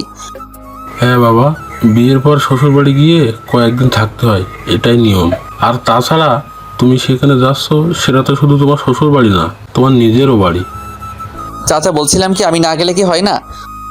না, হয় না, যা তাড়াতাড়ি গিয়ে রেডি হয়ে নে। অতপর বাধ্য হয়ে আমাদের গ্রামের বাড়ি মানে শ্বশুর বাড়ি আসতে হলো। গাড়ির গেটের ভিতর ঢুকতেই অবাক হয়ে গেলাম। বাড়িটা এখনও সেই বিয়ে বাড়ির মতো সাজানো। ভিতরে ঢুকতেই কয়েকটা মেয়ে দিয়া চিৎকার দিয়ে পিচিটাকে জড়িয়ে ধরলো। তারপর একটা মেয়ে আমার দিকে তাকিয়ে বলল, উনিই কি তোর বর? পিচিটা লজ্জায় মাথা নিচু করে হ্যাঁ বলল। অন্য আরেকটা মেয়ে বলল, ও মাই গড দিয়া, তোর বরটা কত হ্যান্ডসাম রে, আমি তো প্রথম দেখাতেই প্রেমে পড়ে গেছি। এই ফারিয়া, তুই কিন্তু ভুলে যাস না, ও কিন্তু আমার বর। রাগ করিস কেন? আমি তো দুলাভাইয়ের সাথে মজা করলাম। আমি বুঝতে পারলাম মেয়েগুলো পিচিটার মতোই এক একটা শয়তানের হাড্ডি। আমি বললাম, আপনাদের কাউকে তো চিনলাম না। পিচিটা বলল, ওরা আমার বান্ধবী। ও কিরে, তোরা এখানে দাঁড়িয়ে আছিস? দিয়া মা, জামাই বাবাজিকে নিয়ে রুমে গিয়ে ফ্রেশ হয়ে নে। পিচিটার সাথে রুমে আসলাম। রুমে এসে শরীর এলিয়ে দিলাম বিছানাতে। অনেকক্ষণ জার্নির কারণে একটু ক্লান্ত লাগছে। পিচিটা আমার সামনে এসে দাঁড়িয়ে বলল, তুমি আগে ফ্রেশ হবে নাকি আমি আগে ফ্রেশ হয়ে নিব? তুই যা, আমি তোর পরে ফ্রেশ হয়ে নিব। পিচিটাকে দেখলাম রাগী চোখে আমার দিকে তাকিয়ে আছে। কি হলো, এভাবে তাকিয়ে আছিস কেন? আমাদের মধ্যে কি কথা হয়েছিল? কি? তুমি আমাকে কথা দিয়েছিলে না আমরা যে কটা দিন একসাথে থাকবো সে কটা দিন স্বামী স্ত্রীদের মতো থাকবো। তাহলে তুমি আমাকে এখনো তুই তুই করে ডাকছো কেন? তুমি আমাকে পিচ্চি ডাকতে পারো, তাতে আমার কোনো সমস্যা নেই, কিন্তু এই তুই তুই করে ডাকবে না। আমার কেন জানি তোমার মুখে তুই ডাকটা সহ্য হয় না। ওকে, চেষ্টা করব। চেষ্টা করবা মানে? আচ্ছা রে বাবা, তুমি করে ডাকবো, খুশি? অনেক খুশি। পিচি শয়তান নিয়ে একটা। পিচিটা একটা হাসি দিয়ে বাথরুমে চলে গেল। কিছুক্ষণ পর পিচিটা গোসল করে বেরিয়ে আসলো। আমি হা হয়ে পিচিটার দিকে তাকিয়ে রইলাম। পিচিটা লজ্জা পেয়ে আমাকে বলল, কি দেখছো? আমি এবার হাসিতে ফেটে পড়লাম। কেন হাসছি বুঝতে পারছে না তো? দাঁড়ান, আগে একটু হেসে নিই, তারপর বলছি। পিচিটা একটা শাড়ি পরে বের হয়ে আসছে। পরে আসছে বললে ভুল হবে, বলতে হবে পেঁচিয়ে আসছে। কোথায় শাড়ির মাথা, কোথায় শাড়ির আঁচল, কোনো ঠিক ঠিকানা নাই। এমনভাবে পরে আসছে মনে হচ্ছে এখনই খুলে পড়ে যাবে। পিচিটা যেখানে শাড়ির কুচি দেওয়া হয় সেখানটায় হাত দিয়ে ধরে দাঁড়িয়ে আছে। পিচিটার পেট দেখা যাচ্ছে, তাই লজ্জায় লাল হয়ে আমার সামনে দাঁড়িয়ে আছে। এটা কি পরছো বলেই হাসতে হাসতে আবার বিছানায় গড়াগড়ি খেতে লাগলাম। তুমি খুব খারাপ, দেখছো আমি শাড়ি পরতে পারছি না আর তুমি দাঁত খিলিয়ে হাসছো। হা, সরি, আমাকে দে, আমি ঠিক করে দিচ্ছি। সত্যি তুমি আমাকে পরিয়ে দিবে? লজ্জায় লাল হয়ে বলল কথাটা। আমার কি যে লজ্জা লাগছে, আবার খুশিও লাগছে। না, আমি শুধু ঠিক করে দিব, এদিকে আয়। আবার তুই করে ডাকছো? আচ্ছা ঠিক আছে, এদিকে আসো। পিচিটা একটা হাসি দিয়ে আমার কাছে এগিয়ে আসলো। আমি প্রথমে পিচিটার আঁচল ঠিক করলাম। পিচিটার শরীরে আমার হাত লাগতেই পিচিটা কেঁপে উঠলো। তারপর পেটের নাভিসহ কিছুটা অংশ বেরিয়ে এসেছিল। সে জায়গায় শাড়ি দিয়ে ঢাকতে গিয়ে আমার হাত লেগে গেল ওর পেটে। পিচিটা ছিটকে আমার থেকে সরে পিছিয়ে গেল। আমি বললাম, কি হলো, এভাবে পিছিয়ে গেলে কেন? কিছু না বলেই পিচিটা আবার আমার দিকে এগিয়ে আসলো। আমি এবার পিচিটা যে জায়গায় হাত দিয়ে ধরে রেখেছিল সেটা ওর হাত থেকে নিলাম। আমি ওর হাত থেকে নিয়ে শাড়ির কুচিটা দিতে লাগলাম। কুচি দিয়ে যেই ওর নাভির নিচে গুজতে যাব তখনই পিচিটা আমার হাত ধরে ফেললো। এটা আমাকে দাও, আমি পারবো। আমি আর কিছু না বলে ওর হাতে কুচিটা ধরিয়ে দিলাম। পিচিটা কুচি হাতে নিয়ে বাথরুমে ঢুকে গেল। কিছুক্ষণ পর পিচিটা বাথরুম থেকে শাড়িটা ঠিক করে বেরিয়ে আসলো। পিচিটার চোখ দুটো লাল হয়ে অনেক ফুলে আছে। সরি, তোমার চোখ মুখ এরকম লাগছে কেন? তুমি কি কান্না করছিলে নাকি? কি বলো কি? আমি কান্না করতে যাব কেন? ও আচ্ছা, এতক্ষণ পিচিটাকে আমি ভালো করে খেয়াল করি নাই। এখন চোখ পড়তেই আমি হা করে তাকিয়ে রইলাম। পিচিটাকে শাড়িতে এত সুন্দর মানিয়েছে যে আমি লিখে বোঝাতে পারবো না। কালো শাড়ির কালো চুলগুলো ছেড়ে আসছে পিচিটা, একদম মায়াবতী লাগছে পিচিটাকে। পিচিটা আমার তাকানো দেখে লজ্জা পেল। কি দেখছো? তোমাকে খুব সুন্দর লাগছে। এই কথা বলতে গিয়েও কিছু একটা ভেবে আটকে গেলাম। নিজেই নিজেকে বলতে লাগলাম, আমি এসব কি ভাবছি? ও তো একটা পিচ্চি মেয়ে, ও তো আমার চাচাতো বোন। আমি তো কোনোদিনও ওকে বউ হিসেবে মেনে নিতে পারবো না। তাহলে কেন আমি ওর দিকে এরকমভাবে তাকিয়ে আছি? পিচিটা আবার বলল, কি হলো, কি ভাবছো? কিছু না বলেই আমি বাথরুমে ঢুকে গেলাম। শাওয়ার ছেড়ে অনেকক্ষণ গোসল করলাম। গোসল শেষে মনে হলো, শিট, আমি তো টাওয়েল সাথে আনি নাই। পরনে যে কাপড়গুলো নিয়ে বাথরুমে ঢুকেছিলাম সেগুলো ভিজিয়ে ফেলেছি। এখন আমি বাথরুম থেকে বের হই কিভাবে? বাথরুমের দরজা কিছুটা ফাঁক করে দেখলাম পিচিটা কোথায় আছে। পিচিটাকে দেখলাম আয়নাতে চুল আঁচড়াচ্ছে। আমি শুধু মুখটা বের করে বললাম, এই মেয়ে। হঠাৎ আমার আওয়াজে পিচিটা চমকে উঠল। কে? পিচিটা ভয়ে ভয়ে রুমের চারিদিকে তাকিয়ে খুঁজতে লাগলো। এই পিচি, আমি বাথরুমের দরজাতে দেখো। পিচিটা আমাকে দেখে নিজের বুকে থুতু দিল। ও তুমি? আমি তো ভয় পেয়ে গেছিলাম। তুমি সত্যিই পিচ্ছি? একটুতেই ভয় পেয়ে যাও? তুমি এইভাবে দরজাতে মুখ বের করে দাঁড়িয়ে আছো কেন? আমি এবার অসহায় হয়ে বললাম, আমার টাওয়েলটা দাও প্লিজ। পিচিটা একটা হাসি দিয়ে ব্যাগ থেকে টাওয়েল বের করে আমার হাতে এনে দিল। থ্যাংক ইউ বলে ঠাস করে দরজাটা লাগিয়ে দিলাম। তারপর আরও 3 দিন এই বাড়িতে থেকে আমাদের বাড়িতে চলে আসলাম। বাড়িতে আসার পরের দিন থেকেই পিচিটা কলেজে যেতে শুরু করলো। পিচিটাকে প্রতিদিন সকালে ওর কলেজে দিয়ে আমি আমার ভার্সিটিতে চলে যাই। আবার আসার সময় সাথে করে বাড়িতে নিয়ে আসি। এখন পিচিটার সাথে স্বাভাবিকভাবে কথাবার্তা বলি। আজকে সকালে একটু বেশি ঘুম পাচ্ছে। পিচিটা সেই কখন থেকে আমাকে ডাকছে, কিন্তু আমি ঘুমে চোখই খুলতে পারছি না। পিচিটা অনেকক্ষণ ধরে আমাকে ডাকতে ডাকতে হাঁপিয়ে গেল। এবার পিচিটা রেগে বলল, তুমি উঠবে নাকি আমি আব্বুকে ডেকে নিয়ে আসবো? বলেই পিচিটা রুম থেকে বেরিয়ে যেতে লাগলো। আমি আব্বুর কথা শুনে ঘুম ঘুম চোখে পিচিটাকে ডাক দিলাম, এই পিচি শয়তানি, দাঁড়াও, আমি উঠছি, আব্বুকে ডাকতে হবে না। অনেক কষ্ট করে ঘুম থেকে উঠে ফ্রেশ হতে গেলাম। ফ্রেশ হয়ে এসে রেডি হয়ে নিচে এসে দেখি পিচিটা আগে থেকেই রেডি হয়ে বসে আছে। আমি হালকা কিছু নাস্তা করে পিচিটাকে নিয়ে বাড়ি থেকে বের হলাম। আমি বাইকে বসে পিচিটাকে বললাম বাইকে উঠে বসতে, কিন্তু পিচিটা উঠছে না, আমার দিকে তাকিয়ে আছে। কি হলো, এভাবে তাকিয়ে আছো কেন? দেরি হয়ে যাচ্ছে তো। তুমি এত সুন্দর কেন? বলে আমার চুলগুলো এলোমেলো করে দিল। চোখ থেকে সানগ্লাসটা নিয়ে নিজের ব্যাগের ভিতর ঢুকিয়ে নিল। এই পিচি, আজকে তোমার কি হয়েছে? এসব কি করছো? দাও, আমার গ্লাসটা দাও। না, দিব না। তোমাকে এত স্মার্ট হয়ে থাকতে হবে না। কলেজের কয়েকটা নির্লজ্জ মেয়ে তোমার দিকে কিরকম হা করে তাকিয়ে থাকে, সেটা আমার সহ্য হয় না। ও তাই নাকি? আচ্ছা ঠিক আছে, এখন তাড়াতাড়ি ওঠো, দেরি হয়ে যাচ্ছে। বাইকে উঠতে উঠতে বলল, কি ঠিক আছে? কিছু না, এত কথা বলো কেন? বাইক স্টার্ট দিয়ে এক টানে পিচিটার কলেজে চলে আসলাম। পিচিটা বাইক থেকে নামার পর আমি বললাম, এই পিচি শোনো। কি? কলেজ শেষ হওয়ার পর একটু সামনে এগিয়ে গেলে আমাকে পাবে। তুমি একটু হেঁটে চলে এসো প্লিজ, আমার কিছু কাজ আছে, আমি আবার ঘুরে এদিকে আসতে পারবো না। আচ্ছা। পিচিটা কলেজের গেটের ভিতর ঢুকে গেল। আমি বাইক স্টার্ট দিয়ে কিছুটা এগিয়ে দেখি সায়ান মুখটা মলিন করে বসে আছে, আর আবির, রিহান, রাকিব সায়ানকে সান্ত্বনা দিচ্ছে। আমি সায়ানের কাছে যেতে যেতে বললাম, কিরে মজনু, তোর লাইলি এখনো আসে নাই?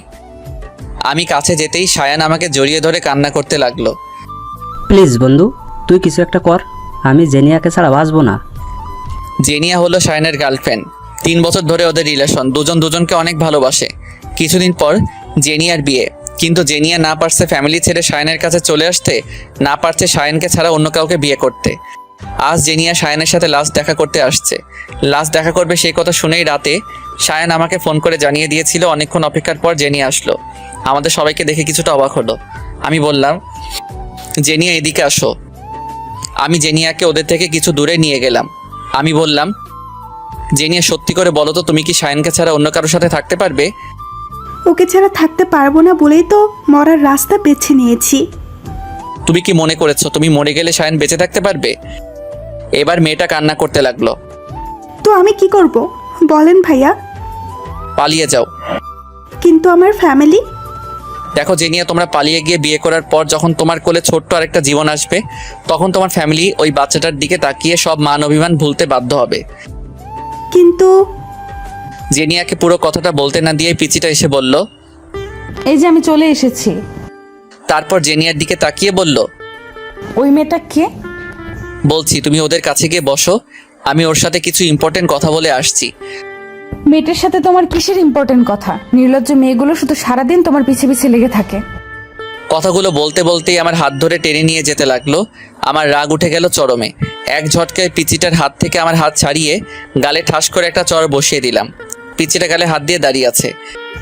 এ পিচি, তুই জানিস এই মেয়েটাকে? জানি তো, মেয়েটা তোমার গার্লফ্রেন্ড।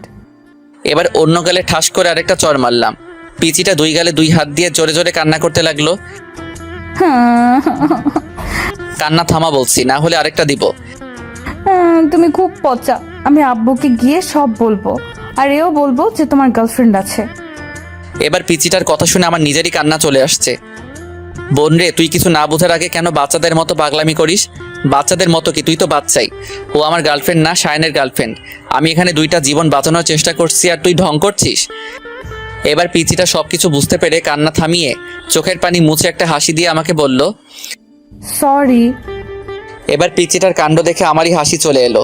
একটু আগে কি কান্নাটাই না করলো, আর এখন হাসছে। হা হা হা, পিচি একটা। এতক্ষণ জেনিয়া আমাদের দিকে তাকিয়েছিল। জেনিয়া আমাদের দিকে তাকিয়ে হাসছে।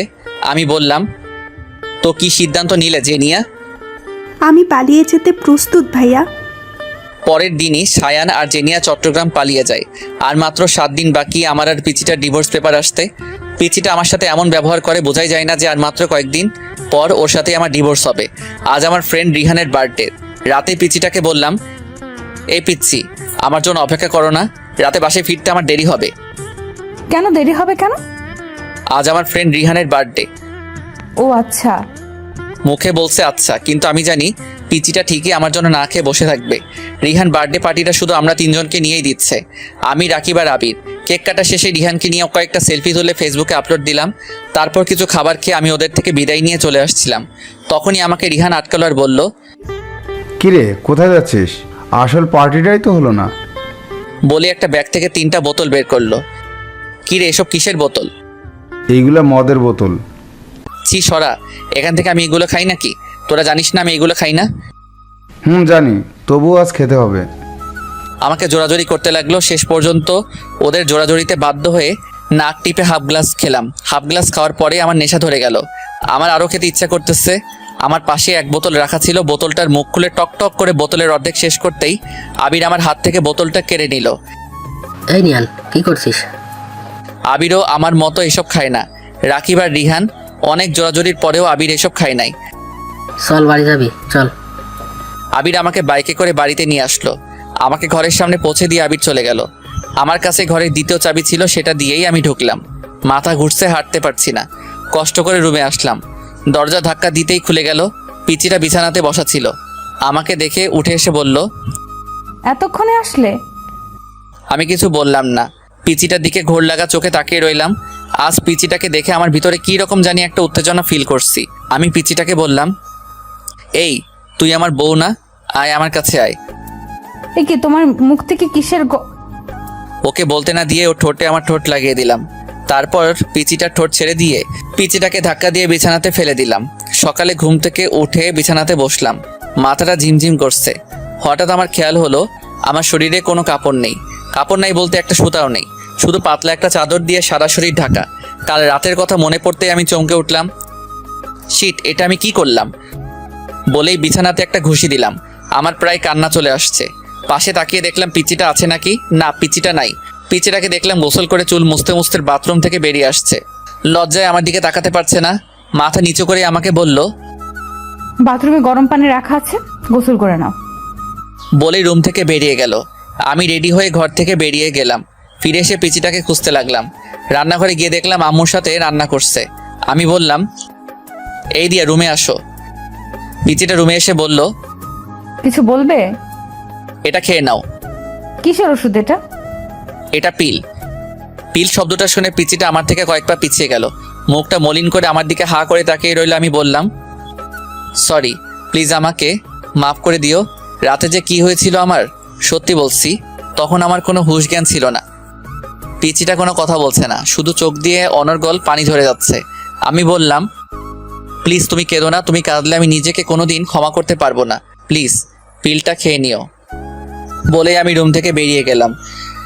দিয়ার কথায় আসি, দিয়া সেখানে স্তব্ধ হয়ে কিছুক্ষণ দাঁড়িয়ে রইল, তারপর দৌড়ে বাথরুমে ঢুকে গেল। বাথরুমে ঢুকে শাওয়ার ছেড়ে শাওয়ারের নিচে বসে হাউ মাউ করে কান্না করতে লাগলো।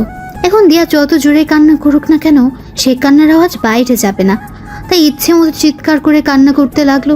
দিয়া ভেবেছিল কাল রাতের ঘটনার পর নিয়ান আর তাকে দূরে সরিয়ে রাখতে পারবে না। এখন নিয়ান তাকে মেনে নেবে, কিন্তু একটু আগে যখন নিয়ান তার হাতে পিলটা ধরিয়ে দিল, তখন মাথায় যেন আকাশ ভেঙে পড়লো। এটুকু একটা পিলকে দিয়ার কাছে মনে হয়েছিল যেন এটা পৃথিবীর সবচেয়ে ভারী একটা জিনিস। সেই ভারী জিনিসটা নিয়ান দিয়ার হাতে ধরিয়ে দিল।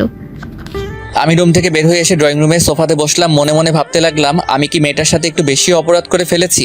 আমি যদি মেয়েটাকে স্ত্রী হিসেবে নাই মানতে পারি, তাহলে কেন আমি মেয়েটার সতীত্ব নষ্ট করলাম?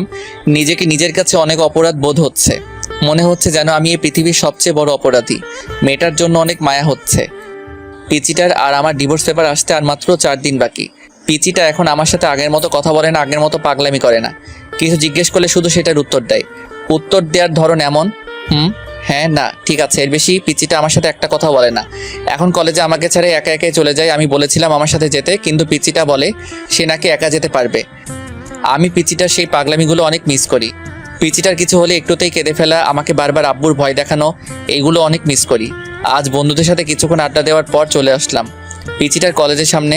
কিছুক্ষণ পর পিচিটা বেরিয়ে আসলো। আমি পিচিটাকে বললাম, বাইকে ওঠো। পিচিটা কিছু না বলে আমাকে পাশ কাটিয়ে একটা রিক্সাতে উঠে গেল। আমি পিচিটার কাণ্ড দেখে বোকা বনে গেলাম। যে মেয়েটা আমার বাইকের পেছনে উঠতে সবসময় পাগল হয়ে থাকতো, সেই মেয়ে আজ আমার সামনে দিয়ে একটা রিক্সাতে উঠলো। আমার কেন জানি বুকের ভেতরটায় অনেক কষ্ট ফিল হচ্ছে। আমার এরকম কষ্ট হচ্ছে কেন? তাহলে কি আমি মেয়েটাকে ভালোবেসে ফেলেছি? সত্যি কি আমি মেয়েটাকে ভালোবেসে ফেলেছি? নিজেই নিজেকে প্রশ্ন করতে লাগলাম। সেখানে দাঁড়িয়ে না থেকে বাড়িতে চলে আসলাম। রুমে ঢুকে দেখলাম মেয়েটা গোসল করে বাথরুম থেকে বের হচ্ছে আর টাওয়েল দিয়ে চুল মুছছে। আজ কেন জানি আমার কাছে মেয়েটাকে অন্যরকম লাগছে। বারবার পিচিটার দিকে চোখ যাচ্ছে। পিচিটার মুখটা আজ এত ফ্যাকাশে লাগছে কেন? অনেকক্ষণ ধরে দেখছি পিচিটা মনমরা হয়ে কি যেন একটা ভাবছে। পিচিটা আয়নার সামনে দাঁড়িয়ে ছিল। আমি বললাম, তোমার কি কিছু হয়েছে? মেয়েটা আমার কথায় পিছনে ঘুরে আমার দিকে কিছুক্ষণ প্রশ্নবোধক দৃষ্টিতে তাকিয়ে রইল। তারপর মুখটা মলিন করে শুধু একটা শব্দ বলল, না। মেয়েটা রুম থেকে বেরিয়ে গেল। আমি বুঝলাম না মেয়েটা আমার দিকে এরকম ভাবে তাকালো কেন। মেয়েটা কি চোখের ভাষা দিয়ে আমাকে কিছু বোঝাতে চাইছিল? রাত 10:30। আমি আগে খাবার শেষ করে রুমে এসে মেয়েটার জন্য অপেক্ষা করছিলাম। মেয়েটা এতক্ষণ ধরে আসছে না কেন? আমি রুম থেকে বের হয়ে মেয়েটাকে ডাকতে লাগলাম, দিয়া, এই দিয়া। আসছি। দৌড়াতে দৌড়াতে মেয়েটা রুমে আসলো, আমার সামনে এসে দাঁড়ালো। হাঁপাতে হাঁপাতে বলল, কিছু বলবে? এতক্ষণ ধরে রুমে আসছিলে না, তার জন্যই ডাকলাম। আর কিছু বলবে না? আমি জানি মেয়েটা আমার মুখ থেকে কি শুনতে চাইছে। আমি মেয়েটার আমার জন্য এরকম অস্থিরতা দেখে মনে মনে হাসতে লাগলাম। তারপর মুখে একটা হাসি এনে বললাম, না, আর কি বলবো। ও। মেয়েটা কিছুক্ষণ নীরব থেকে আবার বলল, আমি কাল সকালে চলে যাচ্ছি। আমি অবাক হয়ে বললাম, চলে যাচ্ছ মানে? কোথায় চলে যাচ্ছ? আমাদের ডিভোর্স পেপার চলে এসেছে। সকালে একটা লোক এসে পেপারটা দিয়ে গেছিল। মেয়েটা আলমারি থেকে ডিভোর্স পেপার বের করে আমার সামনে আনলো। তারপর পেপারটা আমাকে দেখিয়ে বলল, এই পেপারটায় সাইন করার আগে আমাকে একটাবার বউ বলে ডাকবে। শুধু একটা বার আমাকে বউ বলে ডাকো প্লিজ। আমি কিছু না বলে রুম থেকে বেরিয়ে গেলাম। ঘরের বাইরে এসে বাইকটা নিয়ে বেরিয়ে পড়লাম। বাইক চালাচ্ছি আর মনে মনে ভাবছি, তোমাকে শুধু একবার না, সারা জীবন বউ বলে ডাকবো, আমার পিচ্চি বউ। বাইকের স্পিড বাড়িয়ে দিলাম। একটা ফুলের দোকানের সামনে এসে বাইক থামালাম। তারপর অনেকগুলো গোলাপ ফুল কিনে একটা শাড়ির দোকানে এসে লাল একটা শাড়ি কিনলাম। আজ পিচিটাকে নিয়ে সব আবার নতুন করে শুরু করব। শাড়ি আর গোলাপ নিয়ে একরকম দৌড়েই ঘরে ঢুকলাম। তাড়াহুড়ো করে সিঁড়ি দিয়ে উপরে উঠতে যাব, তখনই সিঁড়িতে একটা হোঁচট খেলাম। হোঁচট খেয়ে আমার পায়ের একটা নখ উল্টে রক্ত বেরোচ্ছে, সেদিকে আমার খেয়াল নাই। রুমে ঢুকে বললাম, দিয়া, আমি চলে এসেছি। কিন্তু দিয়াকে রুমে দেখতে পাচ্ছি না কেন? মনে হয় বাথরুমে আছে। বাথরুমের দরজা ধাক্কা দিতে দরজা খুলে গেল না। বাথরুমেও নেই। বেলকনিতে দেখতে যাব, তখনই চোখ পড়লো বিছানাতে। দেখলাম ডিভোর্স পেপার রাখা আছে, তার উপর একটা ছোট্ট কাগজ। আমি ডিভোর্স পেপার হাতে নিয়ে দেখলাম ডিভোর্স পেপারে দিয়ার সাইন। আমার বুকের ভিতর ধুক করে উঠল। কাগজটার ভাঁজ খুলে পড়তে লাগলাম, প্রিয় নিয়ান আহমেদ, আজ থেকে তুমি মুক্ত। আজ থেকে তোমাকে আর কখনো পিচ্চির জ্বালা সহ্য করতে হবে না। চলে যাচ্ছি সব ছেড়ে। কোথায় যাচ্ছি আমি নিজেও জানি না। তুমি হয়তো ভেবেছিলে যে আমি আমাদের বাড়িতেই যাব। না, আমি যে ওই বাড়িতে যেতে পারবো না। কি মুখ নিয়ে যাব ওই বাড়িতে? আব্বুকে গিয়ে আমি কি বলবো? তোমাকে বলেছিলাম যে সকালে যাব, কিন্তু একটু আগে তোমাকে যখন বললাম আমাকে একবার বউ বলে ডাকতে, তুমি আমার থেকে মুখ ফিরিয়ে বাইরে চলে গেলে তখনই বুঝে গেলাম আমাকে তোমার আর সহ্য হচ্ছে না। তাই সকাল পর্যন্ত থেকে তোমার অসহ্যের কারণ হতে চাই না, চলে গেলাম। তোমার মুখে সেই পিচ্চি শয়তানির ডাকটা অনেক মিস করব। ভালো থেকো, আর সুন্দর একটা বড় মেয়েকে বিয়ে করো। তোমার তো আবার পিচ্চি মেয়েদের সহ্য হয় না, এতে তোমার পিচ্চি বউ। চিঠিটা পড়ার পর আমার চোখ ঝাপসা হয়ে আসছিল, সারা পৃথিবীটা যেন আমার চোখের সামনে ঘুরছিল। সাথে সাথে সেখানে বসে পড়লাম, জোরে একটা চিৎকার দিলাম, দিয়া তুমি এটা কি করলে দিয়া? আমি তোমাকে কোথাও যেতে দিব না বলেই দৌড়ে রুম থেকে বেরিয়ে গেলাম। বাইক স্টার্ট দিয়ে কোন দিকে যাব কিছুই বুঝতে পারছি না। অতপর কোনো দিশা না পেয়ে সামনের দিকে যেতে লাগলাম। দিয়ার কথায় আসে, রাস্তা দিয়ে আনমনে হাঁটছে দেয়া, চোখ দিয়ে অঝোর বৃষ্টি পড়ছে, বাতাসে চুলগুলো উঠছে। কোথায় যাচ্ছে সে নিজেও জানে না, শুধু এটা জানে যে নিয়ানের জীবন থেকে অনেক দূরে চলে যাবে। নিয়ানকে সে নিজের জীবনের চাইতেও বেশি ভালোবাসে।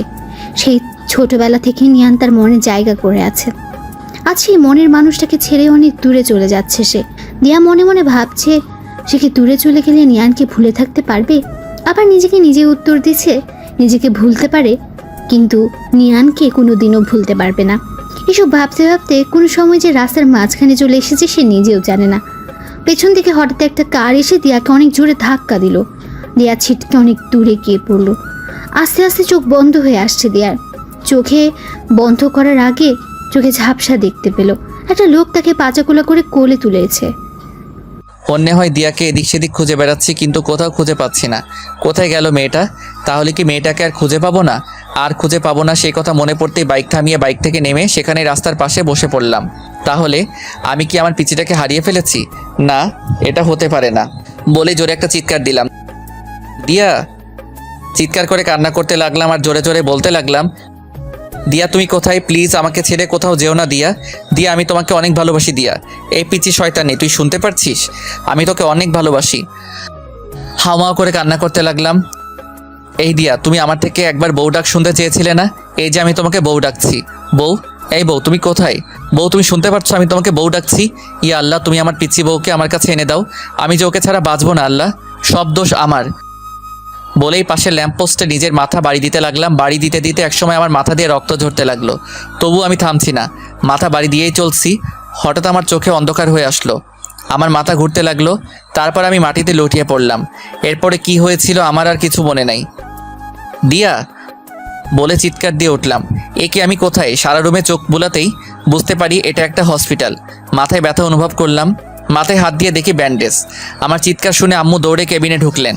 আম্মু আমার পাশে এসে বসে বললেন, এখন কেমন লাগছে নিয়ান?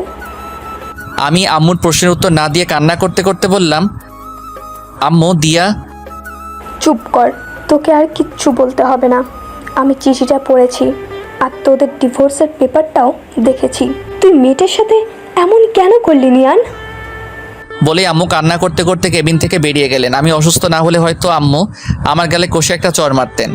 আমার অসুস্থতার জন্য সেটা করলেন না। আমার দিয়ার কথা মনে পড়তেই আমার বুকটা কেঁপে উঠল।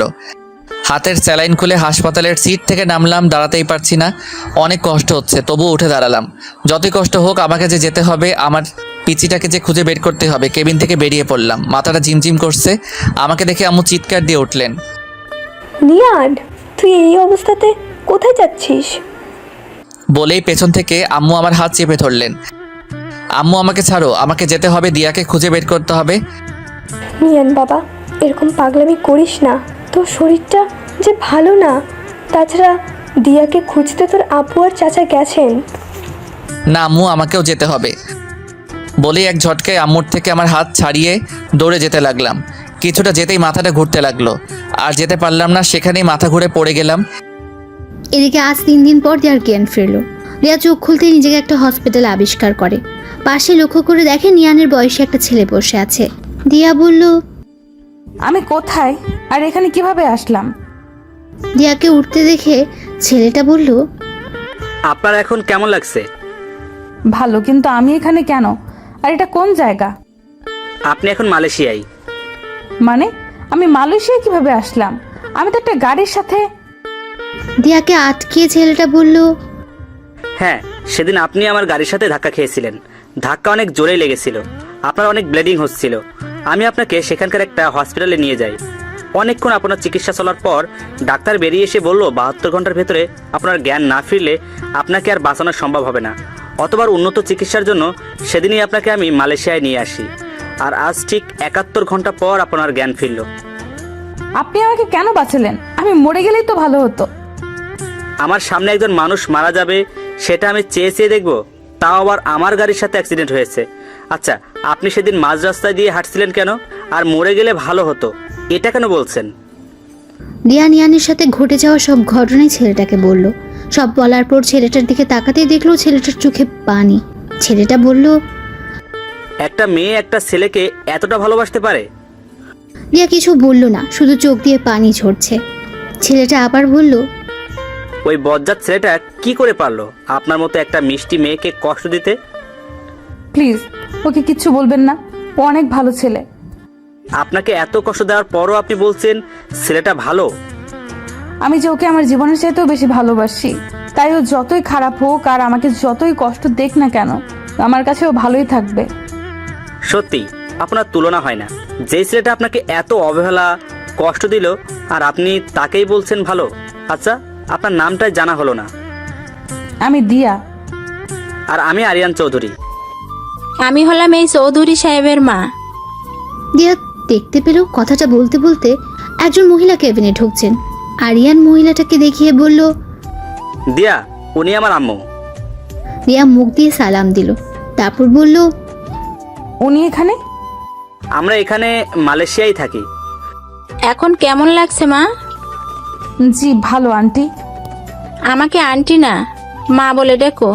জানো, কালকে যখন তোমাকে আমি প্রথম দেখি তখনই আমার মায়ের কথা মনে পড়ে যায়। তোমাকে দেখতে হুবহুব আমার মায়ের মতো। কথাগুলো বলে শেষ করেই চোখের পানি মুছলেন। দিয়া বুঝতে পারলো ওরা দুজনে অনেক ভালো মনের মানুষ। তারপর বলল, আচ্ছা ঠিক আছে, ডাকবো। আচ্ছা মা, তুমি এখন একটু রেস্ট নাও, আমরা বাইরে যাই। বলে ওরা চলে গেলেন। আরিয়ান চৌধুরীর পরিচয়টা একটু ভালো করে দিয়ে দেই। আরিয়ান চৌধুরী অনেক বড় একজন বিজনেসম্যান।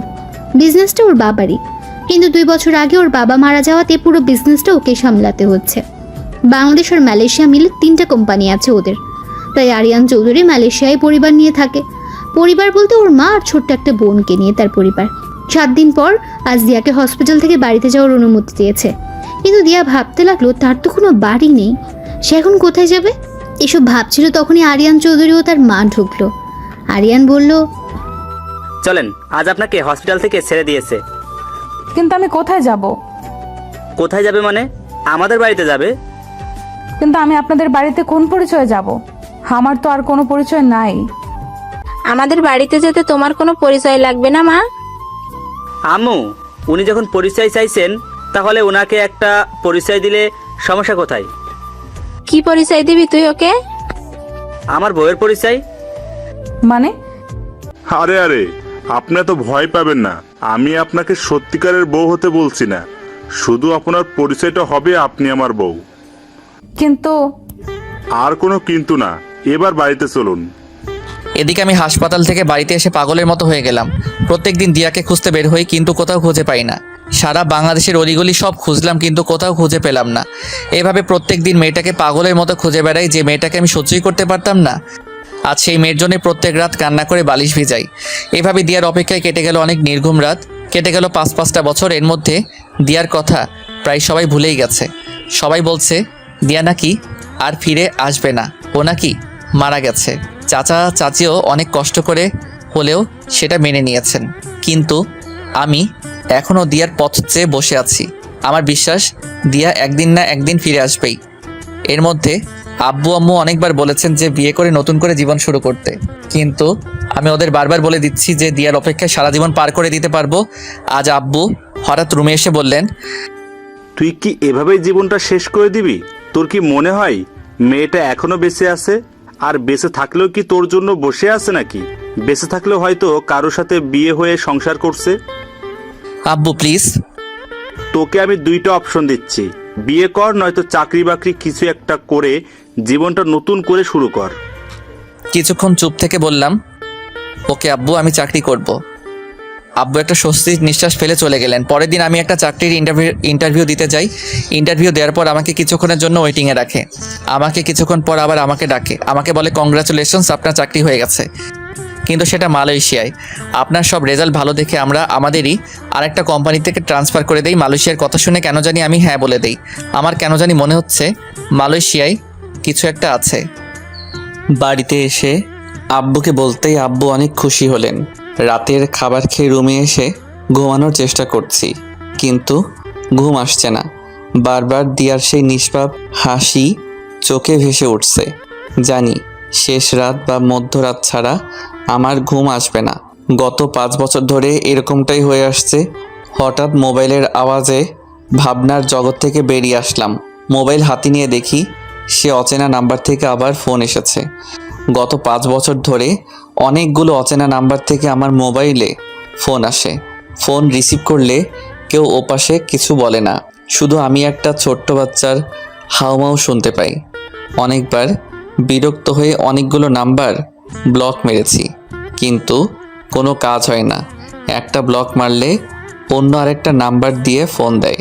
দিয়া যদি আমাকে কোনো দিন ফোন দেয়, এই আশাতে সিমটাও পাল্টাতে পারি না।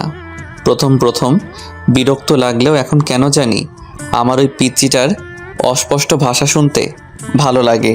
তাই এখন প্রত্যেকটা দিন ফোনটা রিসিভও করি। আজও ফোন রিসিভ করে হ্যালো বলার সাথে সাথেই সেই পরিচিত আওয়াজ শুনতে পাই। ওপাশ থেকে আব্বু আম্মু বলে অস্পষ্ট ভাষায় কি যেন একটা বলছে, কিছু বুঝতে পারি না। শুধু এই আব্বু আম্মু ডাকটাই বুঝতে পারি। আজকে আমি মালয়েশিয়ায় যাচ্ছি। বাড়িতে সবার থেকে বিদায় নিয়ে এয়ারপোর্টে চলে আসলাম। এয়ারপোর্টে এসে ওই দিন যেই লোকটা আমার ইন্টারভিউ নিয়েছিল সেই লোকের সাথেই আরও অনেকগুলো লোকজন দেখতে পারলাম। পরে জানতে পারলাম ওরাও আমার মতোই মালয়েশিয়াতে চাকরি করতে সিলেক্ট হয়েছে। ওদের মধ্যে একজনের সাথে আমার অনেক ভাব জমে গেল। ওর নাম জিসান।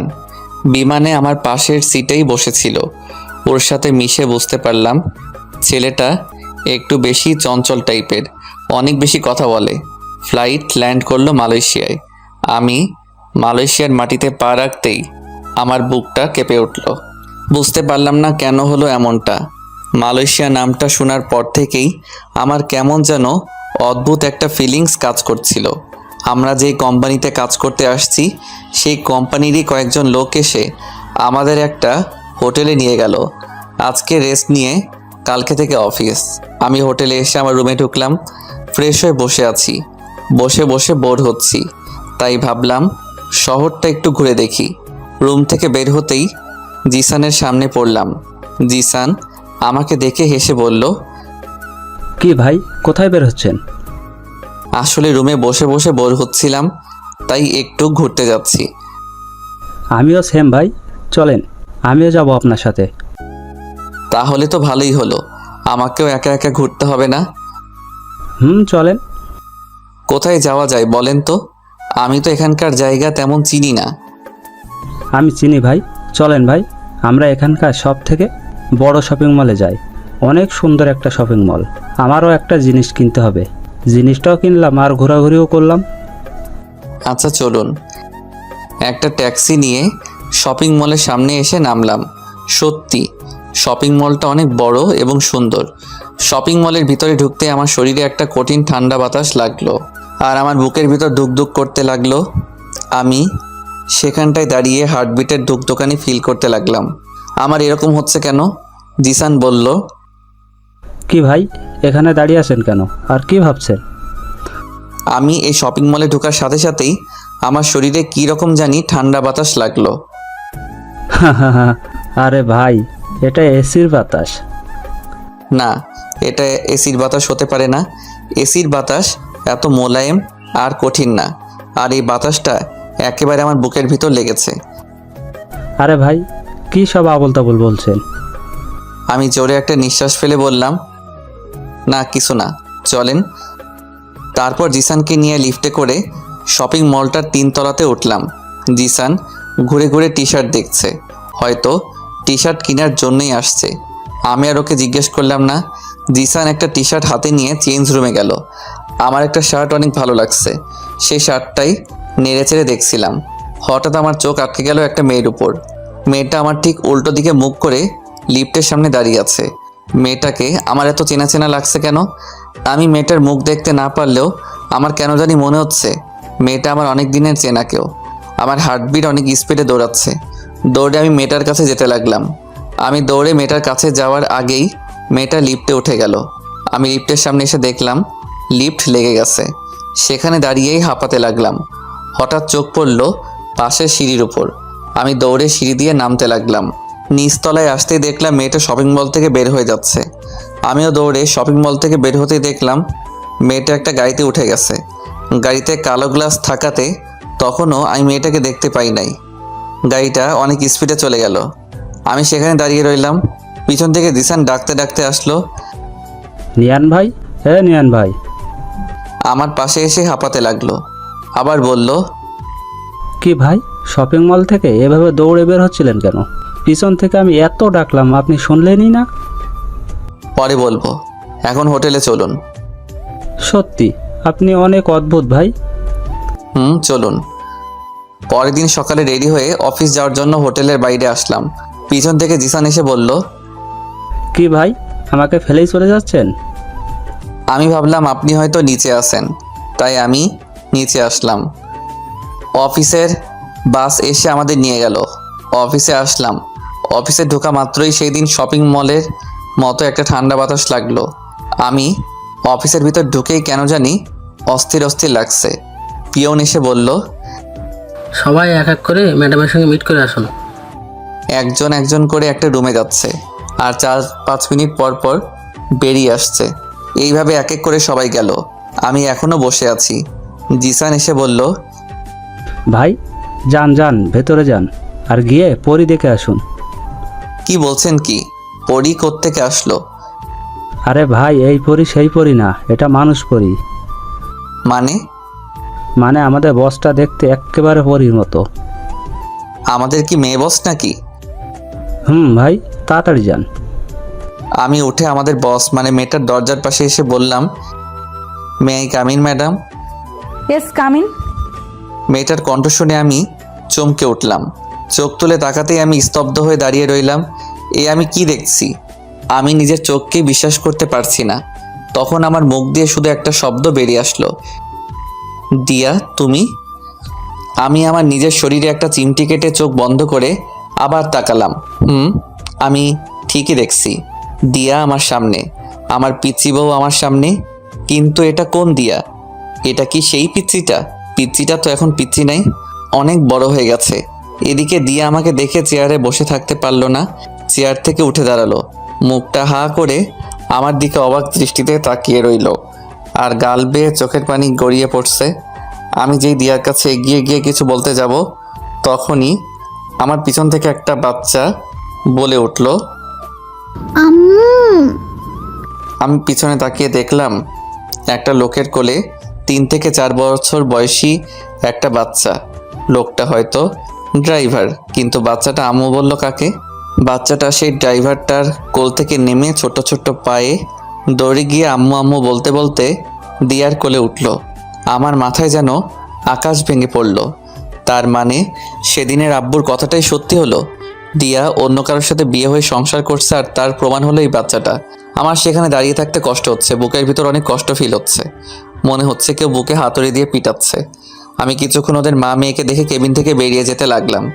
পিছন থেকে দিয়া ডাক দিল, এই যে শুনুন। আমি ঘুরে দিয়ার চোখের দিকে তাকালাম। দিয়া একবার আমার চোখের দিকে তাকিয়ে আবার চোখ নিচে নামিয়ে বলল, অফিসের বসকে কোনোদিন নাম ধরে ডাকতে নেই, এই ভুলটা যেন আর না হয়। আমি দিয়ার কণ্ঠে রাগ মান অভিমান ফিল করলাম। কিছুক্ষণ দিয়ার দিকে তাকিয়ে থেকে বললাম, জি ম্যাডাম। বলে আমি আবার বেরিয়ে যেতে লাগলাম। পিছন থেকে দিয়ার মেয়েটা দৌড়ে এসে আমার হাত ধরলো আর তুতলিয়ে তুতলিয়ে বলল, আঙ্কেল, আমি তোমাকে চিনি। আমি মেয়েটাকে কোলে নিয়ে গালে একটা চুমু দিয়ে বললাম, কিভাবে চিনো মামুনি? তোমাকে আমি আম্মুর ফোনে দেখেছি। মেয়েটার কথা শুনে আমি দিয়ার দিকে তাকালাম। দিয়া মেয়েটাকে ধমক দিয়ে বলল, হিয়া এদিকে আসো বলছি। না আমি যাব না, আমি আঙ্কেলের কাছে থাকবো।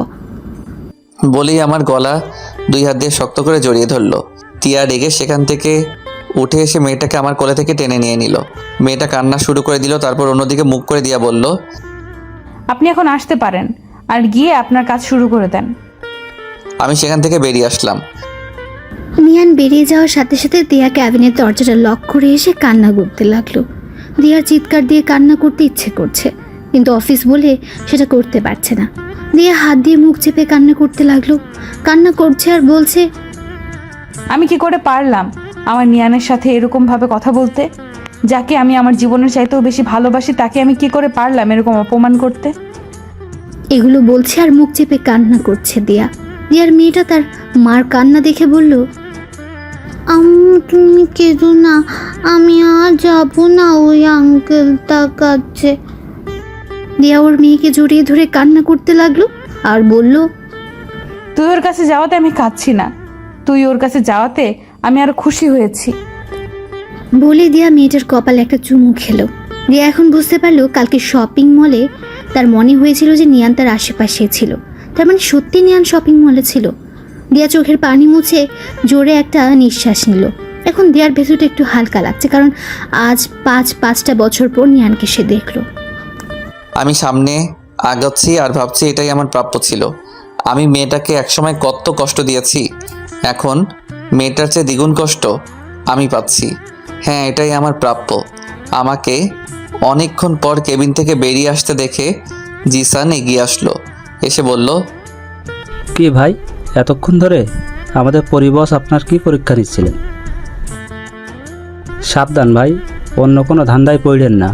আমাদের পরিবসটা কিন্তু ম্যারিড, আর আমাদের ম্যাডামের হাজব্যান্ড হচ্ছে এই সারা কোম্পানির মালিক। ও আচ্ছা।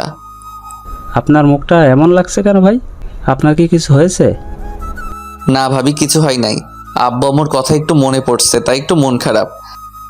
আচ্ছা চলুন ভাই, এখন কাজে লেগে পড়ি। আমি আমার ডেস্কে গিয়ে বসলাম। আমার ডান সাইডে একটা মালয়েশিয়ান ছেলে আর বাঁ সাইডে একটা মেয়ে, দেখে মনে হচ্ছে বাংলাদেশি। এই অফিসের প্রায় লোকই বাংলাদেশি। মেয়েটা আমাকে তার পাশে বসতে দেখে বলল, হাই, আমি রাইসা রহমান। বলেই আমার দিকে তার একটা হাত বাড়িয়ে দিল। আমি হাত বাড়িয়ে হ্যান্ডশেক করতে করতে বললাম, আপনি কি বাংলাদেশি? জি, একটা কথা বলবো। হ্যাঁ বলুন। আপনি দেখতে অনেক হ্যান্ডসাম আর কিউট। আমি কিছু বললাম না, কষ্ট করে শুধু একটা হাসি দিলাম। আমি কম্পিউটার অন করার সাথে সাথেই দিয়ার মেয়েটা এসে হাজির। আঙ্কেল আঙ্কেল বলে আমার কোলে উঠে এসে বসলো। আমি বললাম, তুমি আবার আমার কাছে আসছো কেন? তোমার আম্মু বকবে তো? না বকবে না, আমি আম্মুকে বলে এসেছি। আচ্ছা, তোমার নাম কি মামনি? হিয়া। দিয়ার ওর মেয়ের নামটা নিজের নামের সাথে মিল রেখেই রাখছে। আমি 2 হাত দিয়ে ওর গাল টিপে বললাম, খুব সুন্দর নাম, আর তুমিও অনেক কিউট মামনি। আঙ্কেল আমি তোমাকে এটা কই? বলেই ওর ছোট্ট ছোট্ট হাত দিয়ে আমার গাল টিপে ধরে হাসতে লাগলো। হিয়ার হাসি দেখে আমি ওর দিকে তাকিয়ে রইলাম। হিয়া সেম দিয়ার মতোই হাসে। তারপর হিয়া আমার দাঁড়িয়ে হাত দিয়ে বলল, আঙ্কেল এগুলোর নাম কি? এগুলোর নাম দাড়ি। হিয়া নিজের গালে হাত নিয়ে মুখ গোমড়া করে বলল, আমার নাই কেন? হিয়ার কথা শুনে আমার হাসি চলে আসলো। আমি ওর কথা শুনে হাসতে হাসতে বললাম, তোমার কোনোদিনও উঠবে না মামনি, কারণ তুমি মেয়ে। আচ্ছা মামনি, তোমার আব্বু এখন কই? আব্বুকে? সে কি, তুমি তোমার আব্বুকে চিনো না? হিয়া ওর আব্বুকে পাপা বলে ডাকে। হঠাৎ কারো কথায় পিছন ফিরে তাকিয়ে দেখলাম দিয়া। দিয়াকে দেখে আমি বসা থেকে উঠে দাঁড়ালাম। দিয়া কথাটা বলে আমার দিকে তাকিয়ে রইল। আমি ওর থেকে চোখ নামিয়ে বললাম, সরি ম্যাডাম, আসলে আপনার মেয়ে আমার কাছে। আমাকে বলতে না দিয়ে দিয়া বলল, ইটস ওকে। তারপর দিয়া হিয়াকে আমার পাশ থেকে তুলে নিয়ে যেতে যেতে বলল, চলো হিয়া, কিছু খাবে? বাড়ি থেকে না খেয়ে চলে এসেছো। আমার দিকে একবার তাকিয়ে চলে যেতে লাগলো। পাশ থেকে রাইসা এতক্ষণ আমাদের দেখছিল। আমাকে বলল, আমাদের ম্যাডাম কি আপনার পরিচিত কেউ? আমি মেয়েটার প্রশ্ন শুনে চুপ করে রইলাম।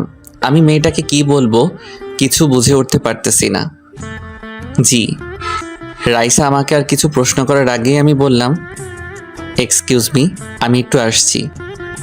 বলেই আমি অফিসের ওয়াশরুমের দিকে যেতে লাগলাম। অফিস শেষে আমি আর জিসান দাঁড়িয়ে আছি অফিসের বাইরে। অফিস বাসের জন্য অপেক্ষা করছিলাম। জিসান আমাকে বলল, ভাই আপনি এখানে দাঁড়ান, আমি গিয়ে দেখে আসছি বাসটা এখন আসছে না কেন। এই বলে জিসান চলে গেল। আমি একা একা আনমনে দাঁড়িয়ে আছি। পেছন থেকে দিয়া হিয়াকে কোলে নিয়ে বের হলো। হিয়া আমাকে দেখে দিয়ার কোল থেকে নেমে দৌড়ে আমার কাছে আসলো। আমার সামনে এসে একটা হাসি দিয়ে বলল, আঙ্কেল মাথা নিচু করো। আমি মাথা নিচু করতেই হিয়া আমার গালে একটা চুমু খেলো। তারপর হিয়া দিয়ার কাছে গিয়ে ওর হাত ধরে টানতে লাগলো। কি হলো হিয়া, আমাকে টানছো কেন? আসো না আম্মু। হিয়া দিয়াকে টানতে টানতে আমার সামনে নিয়ে এলো। দিয়া আমার দিকে একবার তাকিয়ে চোখ নিচে নামিয়ে নিল। হিয়া বলল, আম্মু আঙ্কেলকে চুমু দাও। আমরা দুজনই দুজনের দিকে চোখ বড় বড় করে তাকালাম। দিয়া লজ্জায় লাল হয়ে গেল। তারপর হিয়াকে ধমক দিয়ে বলল, এসব কি হচ্ছে? প্লিজ ম্যাডাম, ওকে বকবেন না, আমি ওকে বুঝিয়ে বলছি। আমি হাঁটু গেড়ে বসে হিয়ার গালে হাত দিয়ে বললাম, হিয়া মামুনি শোনো, তোমার আম্মু তোমার আব্বুকে মানে তোমার পাপাকে ছাড়া অন্য কোনো ছেলেকে চুমু খেতে পারবে না। কিন্তু আম্মু তো পাপাকে চুমু দেয় না, আম্মু তো তোমার ফটো দিচ্ছ। দিয়া হিয়ার মুখ চেপে ধরলো। তারপর হিয়াকে কোলে নিয়ে বলল, চলো হিয়া, দেরি হয়ে যাচ্ছে। বলেই আমার দিকে একবার তাকিয়ে গাড়িতে উঠে গেল। গাড়িতে উঠে হিয়া আমাকে হাত নাড়িয়ে টাটা দিতে লাগলো। আমি ওকে হাত নাড়িয়ে টাটা দিলাম। আমিও হোটেলে চলে আসলাম। রুমে ঢুকে শার্টটা খুলে একটা টাওয়েল নিয়ে বাথরুমে ঢুকলাম। বাথরুমে ঢুকে শাওয়ারটা ছেড়ে শাওয়ারের নিচে দাঁড়িয়ে রইলাম। বুকের ভিতরটা অনেক ভারী লাগছে। অনেক কষ্ট জমে আছে বুকের ভিতরে। আমার দোষে আমি আমার পিচ্চি বউটাকে হারালাম। সেদিন যদি আমি ওকে সারপ্রাইজ দেওয়ার জন্য ঘর থেকে বেরিয়ে না যেতাম তাহলে আজ আমাকে ওকে এই অবস্থাতে দেখতে হতো না। আমার চোখের পানি আর শাওয়ারের পানি এক হয়ে নিচে পড়ছে। আমার পিচ্চিটা এখন আর আমার নেই, এখন সে অন্য কারো বউ, অন্য একজনের মেয়ের মা। যখন ওর মেয়েটা আমার কাছে আসে জানি না কেন জানি আমি সব কষ্ট ভুলে যাই। এখন আমি নিজেকে একটা কথা ভেবেই সান্ত্বনা দিচ্ছি যে যাই হোক আমার পিচ্চিটা তো সুখে আছে, ও সুখে থাকলেই হলো, আমার আর কিছু চাই না। দিয়ার সুখে আমার সুখ। অনেকক্ষণ শাওয়ারে নিজে থাকার পর বাথরুম থেকে বেরিয়ে আসলাম। পরের দিন অফিসে যাওয়ার জন্য জিসান রেডি হয়ে আমার রুমে এসে বলল, কি ভাই আপনি এখনো রেডি হন নাই? অফিস বাস চলে আসছে তো। জিসান ভাই আপনি অফিস বাস দিয়ে চলে যান, আমি পরে একটা ট্যাক্সি নিয়ে চলে যাব। আচ্ছা ঠিক আছে আমি যাই, আপনি দেরি করবেন না কিন্তু। নতুন নতুন অফিস জয়েন করেছেন, দেরি করলে সমস্যা হতে পারে কিন্তু। আচ্ছা। আমি ভাবতে লাগলাম আমার কি আর দিয়ার সামনে যাওয়া ঠিক হবে? ও যখন সুখে আছে তাহলে থাক না সুখে, আমি কেন ওর পথের কাঁটা হয়ে দাঁড়াবো? তাই ভাবলাম আমি আর দিয়ার সামনে যাব না। এদিকে হিয়া অনেকক্ষণ ধরে ওর মাকে বলে যাচ্ছে, আম্মু আঙ্কেল আসছে না কেন। হিয়া প্রতিদিন দিয়ার সাথে অফিসে আসে। দিয়া ওর মেয়েকে বলছে, আসবে, এক্ষুনি চলে আসবে। এদিকে দিয়াও চিন্তায় পড়ে। দিয়া মনে মনে ভাবতে লাগলো, অফিস বাস তো সেই কখন চলে আসলো, কিন্তু নিয়ান আসলো না কেন অফিস বাসে? নিয়ান কি আর আসবে না অফিসে? নিয়ান তো আমাকে সহ্যই করতে পারে না, তাহলে কি আমার জন্য সে আর অফিসে আসবে না? আমার নিয়ানকে কি আমি আর দেখতে পারবো না? নিয়ানকে সে আর দেখতে পারবে না, সে কথা মনে পড়তে দিয়ার বুকের ভেতর ধুক করে উঠলো, চোখ দিয়ে পানি বেরিয়ে আসলো। এতক্ষণ সে তার ক্যাবিনের সামনে দাঁড়িয়েছিল। হঠাৎ খেয়াল হলো নিয়ান অফিসে ঢুকছে। দিয়ার চোখে মুখে হাসি ফুটে উঠলো। হিয়া নিয়ানকে দেখতে পেয়ে দৌড়ে গিয়ে নিয়ানের পা দুটো জড়িয়ে ধরলো। আমি হিয়াকে টেনে কোলে তুললাম, গালে একটা চুমু দিলাম। হ্যাঁ, আজ ওর জন্য অফিসে আসতে হলো। আমি যে দিয়ার মেয়েটার মায়ায় পড়ে গেছি। আঙ্কেল আমি তোমার সাথে কথা বলবো না, তুমি এত দেরি করে আসলে কেন? সরি। দেখি কিউটিটার মুখটা। হিয়া মুখটা অন্যদিকে ঘুরিয়ে নিল। আমি এবার হিয়াকে কাতুকুতু দিতে লাগলাম। হিয়া খিলখিল করে হাসতে লাগলো। দিয়া ওদের দেখে একটা হাসি দিয়ে চোখ মুছে জোরে একটা নিঃশ্বাস ফেলে ক্যাবিনে চলে গেল। আমি সারাদিন হিয়াকে নিয়ে মেতে রইলাম। মেয়েটা অনেক পাকা পাকা কথা বলছে। আর আমি সেই কথা শুনে হাসতে হাসতে ফেটে পড়ছি। দিয়া বারবার ক্যাবিন থেকে বের হয়ে এসে কিছুক্ষণ ওদের দেখে, তারপর একটা হাসি দিয়ে আবার নিজের ক্যাবিনে চলে যায়। এভাবে সারাটা দিন কেটে গেল। জিসান এসে বলল, ভাই হোটেল যাবেন না? অফিসটা শেষ হয়ে গেল। আমার যাওয়ার কথা শুনেই হিয়া আমার গলা জড়িয়ে ধরল। না আঙ্কেল, যাবে না।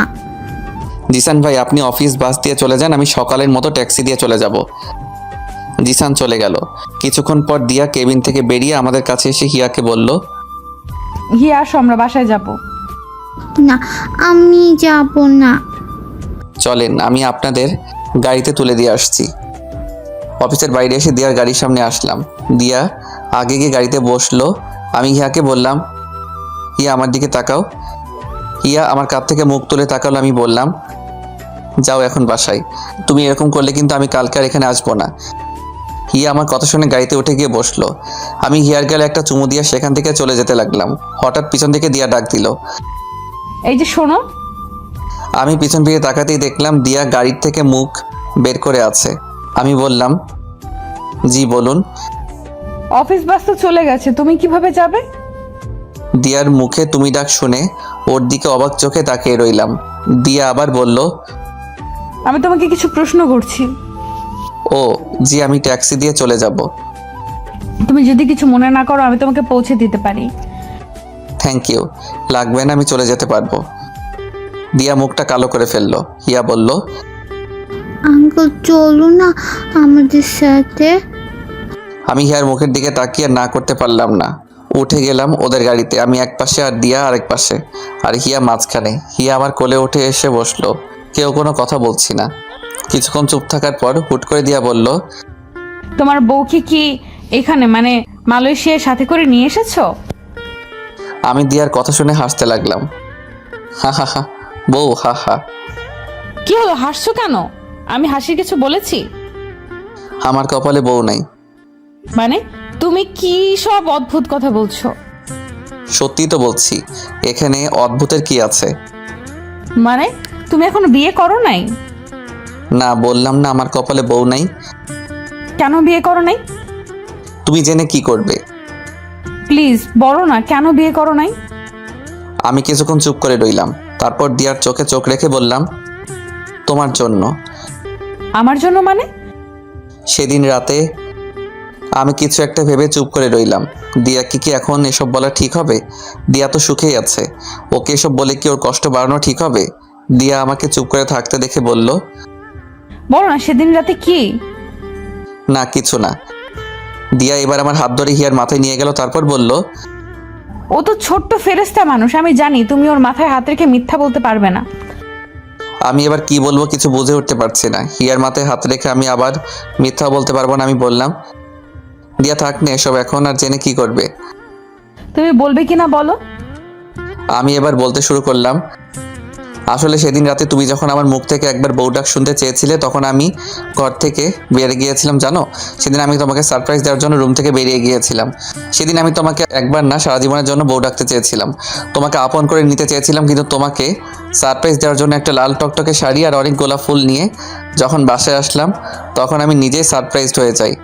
এসে দেখি তুমি রুমে নাই। তারপর যখন তোমার চিঠি আর ডিভোর্স পেপারে সাইন দেখলাম, তখন আমার সারা দুনিয়া অন্ধকার হয়ে এসেছিল। তারপর 5-5টা বছর তোমার অপেক্ষায় তোমাকে খুঁজতে খুঁজতে কাটিয়ে দেই। সবাই তো ভেবে নিয়েছিল যে তুমি আর বেঁচে নেই, কিন্তু একমাত্র আমিই জানতাম তোমাকে আমি একদিন খুঁজে পাবো। কিন্তু এভাবে যে পেয়েও তোমাকে হারাতে হবে সেটা ভাবিনি। আমি এক নিঃশ্বাসে কথাগুলো বলে ফেললাম। দিয়ার দিকে তাকিয়ে দেখলাম গাল বেয়ে চোখের পানি গড়িয়ে পড়ছে। আমার দিকে মায়া ভরা চোখে তাকিয়ে আছে। আমারও চোখ দিয়ে পানি বের হয়ে এসেছিল। আমি সেটা মুছে দিয়ে দিয়াকে বললাম, এই পাগলি কাঁদছো কেন? আমি কিন্তু এখন আর কষ্ট পাচ্ছি না, কারণ তুমি সুখে আছো। তোমার সুখেই আমার সুখ। দিয়ার এখন অনেক ইচ্ছে করছে নিয়ানকে জড়িয়ে ধরতে, কিন্তু ধরলো না, নিজেকে কন্ট্রোল করলো আর মনে মনে বলতে লাগলো, আমাকে এতদিন অনেক কষ্ট দিয়েছো, এখন আমার নিজের কিছু কষ্ট পাওয়া প্রাপ্য। দিয়ার ভেতরে ভেতরে অনেক খুশি হচ্ছে এই ভেবে যে তার নিয়ান তাকে ভালোবাসে। তার জন্য সে এতটা বছর অপেক্ষা করলো, কিন্তু সে খুশিটা প্রকাশ করলো না। চোখের পানি মুছে চুপ করে বসে রইল আর বারবার নিয়ানের দিকে আর চোখে তাকাতে লাগলো। আজ নিয়ানকে কেন জানি দিয়ার কাছে অন্যরকম লাগছে। হিয়া আমার কোলেই ঘুমিয়ে পড়ল। আমার বুকে মাথা রেখে 2 হাত দিয়ে গলা জড়িয়ে ধরে ঘুমিয়ে আছে। আমি ওকে 2 হাত দিয়ে আঁকড়ে ধরে আছি। আমার হোটেলের কাছে চলে আসলাম। আমি হিয়াকে দিয়ার কোলে দিলাম। গাড়ি থেকে নেমে এসে আবার গাড়ির ভিতরে মুখ ঢুকিয়ে হিয়ার গালে চুমু দিবার জন্য মাথা এগিয়ে নিলাম। হিয়া দিয়ার কাঁধে মাথা রেখে ঘুমিয়েছিল। আমি যখন হিয়াকে চুমু খাওয়ার জন্য ঠোঁট এগিয়ে নিলাম, দিয়া ভাবলো আমি ওকে চুমু খাবো, তাই তার গাল এগিয়ে আনছিল। কিন্তু আমি হিয়ার গালে চুমু খাওয়াতে দিয়া লজ্জা পেয়ে আবার গাল পিছিয়ে নিল। আমি গাড়ি থেকে মাথা বের করে পিছন ফিরে চলে আসছিলাম। পিছন থেকে দিয়া ডাক দিল। এই যে শোনো, জি বলেন। কালকে অফিসে একটু তাড়াতাড়ি চলে যেও। জি আচ্ছা। এই বলে আমি হোটেলের ভিতর ঢুকে গেলাম। আমি ভিতরে ঢোকা পর্যন্ত দিয়া সেখানেই গাড়ি নিয়ে দাঁড়িয়ে রইল। আমি রুমে ঢুকে সব কিছু গুছিয়ে নিলাম। দিয়াকে আমার মনের কথা বলতে পেরে এখন শান্তি গছে। পরের দিন সকালে রেডি হচ্ছিলাম, হঠাৎ আমার মোবাইলটা বেজে উঠল। আম্মু ফোন দিয়েছেন। আমি ফোন রিসিভ করার পর আম্মু বললেন, কেমন আছিস রে বাবা? ভালো আম্মু, আমি আসছি, এসেই তোমার সাথে কথা বলবো, এখন রাখি। কোথায় আসছিস? আম্মু আমি দেশে ফিরছি। আম্মুকে কিছু বলতে না দিয়ে আমি ফোনটা কেটে দিলাম। হ্যাঁ, আমি আজ ফিরে যাচ্ছি দেশে। সেদিন যখন ভাবছিলাম দিয়ার সামনে আর যাব না, সেদিনই আমি দেশে ফেরার জন্য টিকিট বুক করি। তাই সেদিন অফিসে যেতেও দেরি হয়েছিল। আজ এখানকার সময় দুপুর 12টায় আমার ফ্লাইট। আম্মুকে দিয়ার কথা বললাম না। দিয়া যখন সবার থেকে দূরে চলে এসে ভালো থাকতে চাইছে, তাহলে থাকুক দিয়া ওর মতো করে। আমি ওর সুখে পানি ঢালতে চাই না। আমি আজ শেষবারের মতো দিয়াকে আর ওর মেয়ে হিয়াকে দেখতে যাচ্ছি। ওর মেয়েটার মায়ায় পড়ে গেছি আমি। জিসানকে আমি আরও আগে বলে দিয়েছি অফিসে বাসে করে চলে যেতে। তারপর সব কিছু নিয়ে একটা ট্যাক্সিতে উঠলাম। অফিস থেকেই একেবারে এয়ারপোর্টে চলে যাব। আমার ট্যাক্সি আর দিয়ার কার একসাথেই এসে থামলো অফিসের সামনে। আমি ট্যাক্সি থেকে নেমে দাঁড়াতেই দেখলাম দিয়া আর হিয়া নামছে গাড়ি থেকে। আজ দিয়া একটা কালো শাড়ি পরে এসেছে। আজ অনেক সুন্দর লাগছে দিয়াকে। এত সুন্দর কেন এই মেয়েটা? আমি নিজের মাথায় নিজেই থাপ্পড় দিলাম। আমি এসব কি ভাবছি? দিয়া এখন অন্য কারো বউ। গাড়ি থেকে নেমেই হিয়া আমাকে দেখতে পেয়ে দৌড়ে এসে আমার কোলে উঠল। আমি হিয়ার গালে একটা চুমু খেলাম। মেয়েটা যে কেন আমাকে এত মায়ায় ফেলছে, আজকের পর হয়তো আমাকে না দেখতে পেয়ে অনেক মিস করবে, আর আমিও অনেক অনেক মিস করব। দিয়া আমার দিকে তাকিয়ে একটা হাসি দিল। আমি হিয়াকে কোলে নিয়ে অফিসে ঢুকে গেলাম। আমার পিছন পিছন দিয়াও ঢুকলো। আমি হিয়াকে আমার টেবিলে নিয়ে গিয়ে বসালাম। দিয়া আমাদের দিকে একবার তাকিয়ে ওর কেবিনে ঢুকে গেল। দিয়াকে দেখে মনে হচ্ছে আজ সে অনেক হ্যাপি। ভালোই হলো আজ। দিয়াকে হাসি মুখে দেখেই সারা জীবনের জন্য ওর জীবন থেকে বিদায় নিতে পারবো। হিয়াকে টেবিলে বসিয়ে আমি হাঁটু গেড়ে নিচে বসলাম। আমি ওর গালে হাত দিলাম। কিছুক্ষণ তাকিয়ে রইলাম। এই মেয়েটাকে আমার এত এত মায়া লাগে কেন? আমি নিজেকে ধরে রাখতে পারলাম না। চোখ দিয়ে সাগরের বাঁধ ভাঙার মতো করে অশ্রু গড়িয়ে পড়লো। আমার বুকটা ফেটে যাচ্ছে, চিৎকার করে কাঁদতে ইচ্ছে করছে। হিয়া আমার গালে হাত দিয়ে বলল, আঙ্কেল তুমি কান্না করছো কেন? আমি হিয়ার কথায় কোনো উত্তর দিলাম না। ওর গালে একটা চুমু দিয়ে ওকে জড়িয়ে ধরলাম। তারপর বললাম, হিয়া তুমি তোমার আম্মুর কাছে যাও, আমি তোমার জন্য বাইরে থেকে অনেকগুলো চকলেট নিয়ে আসছি।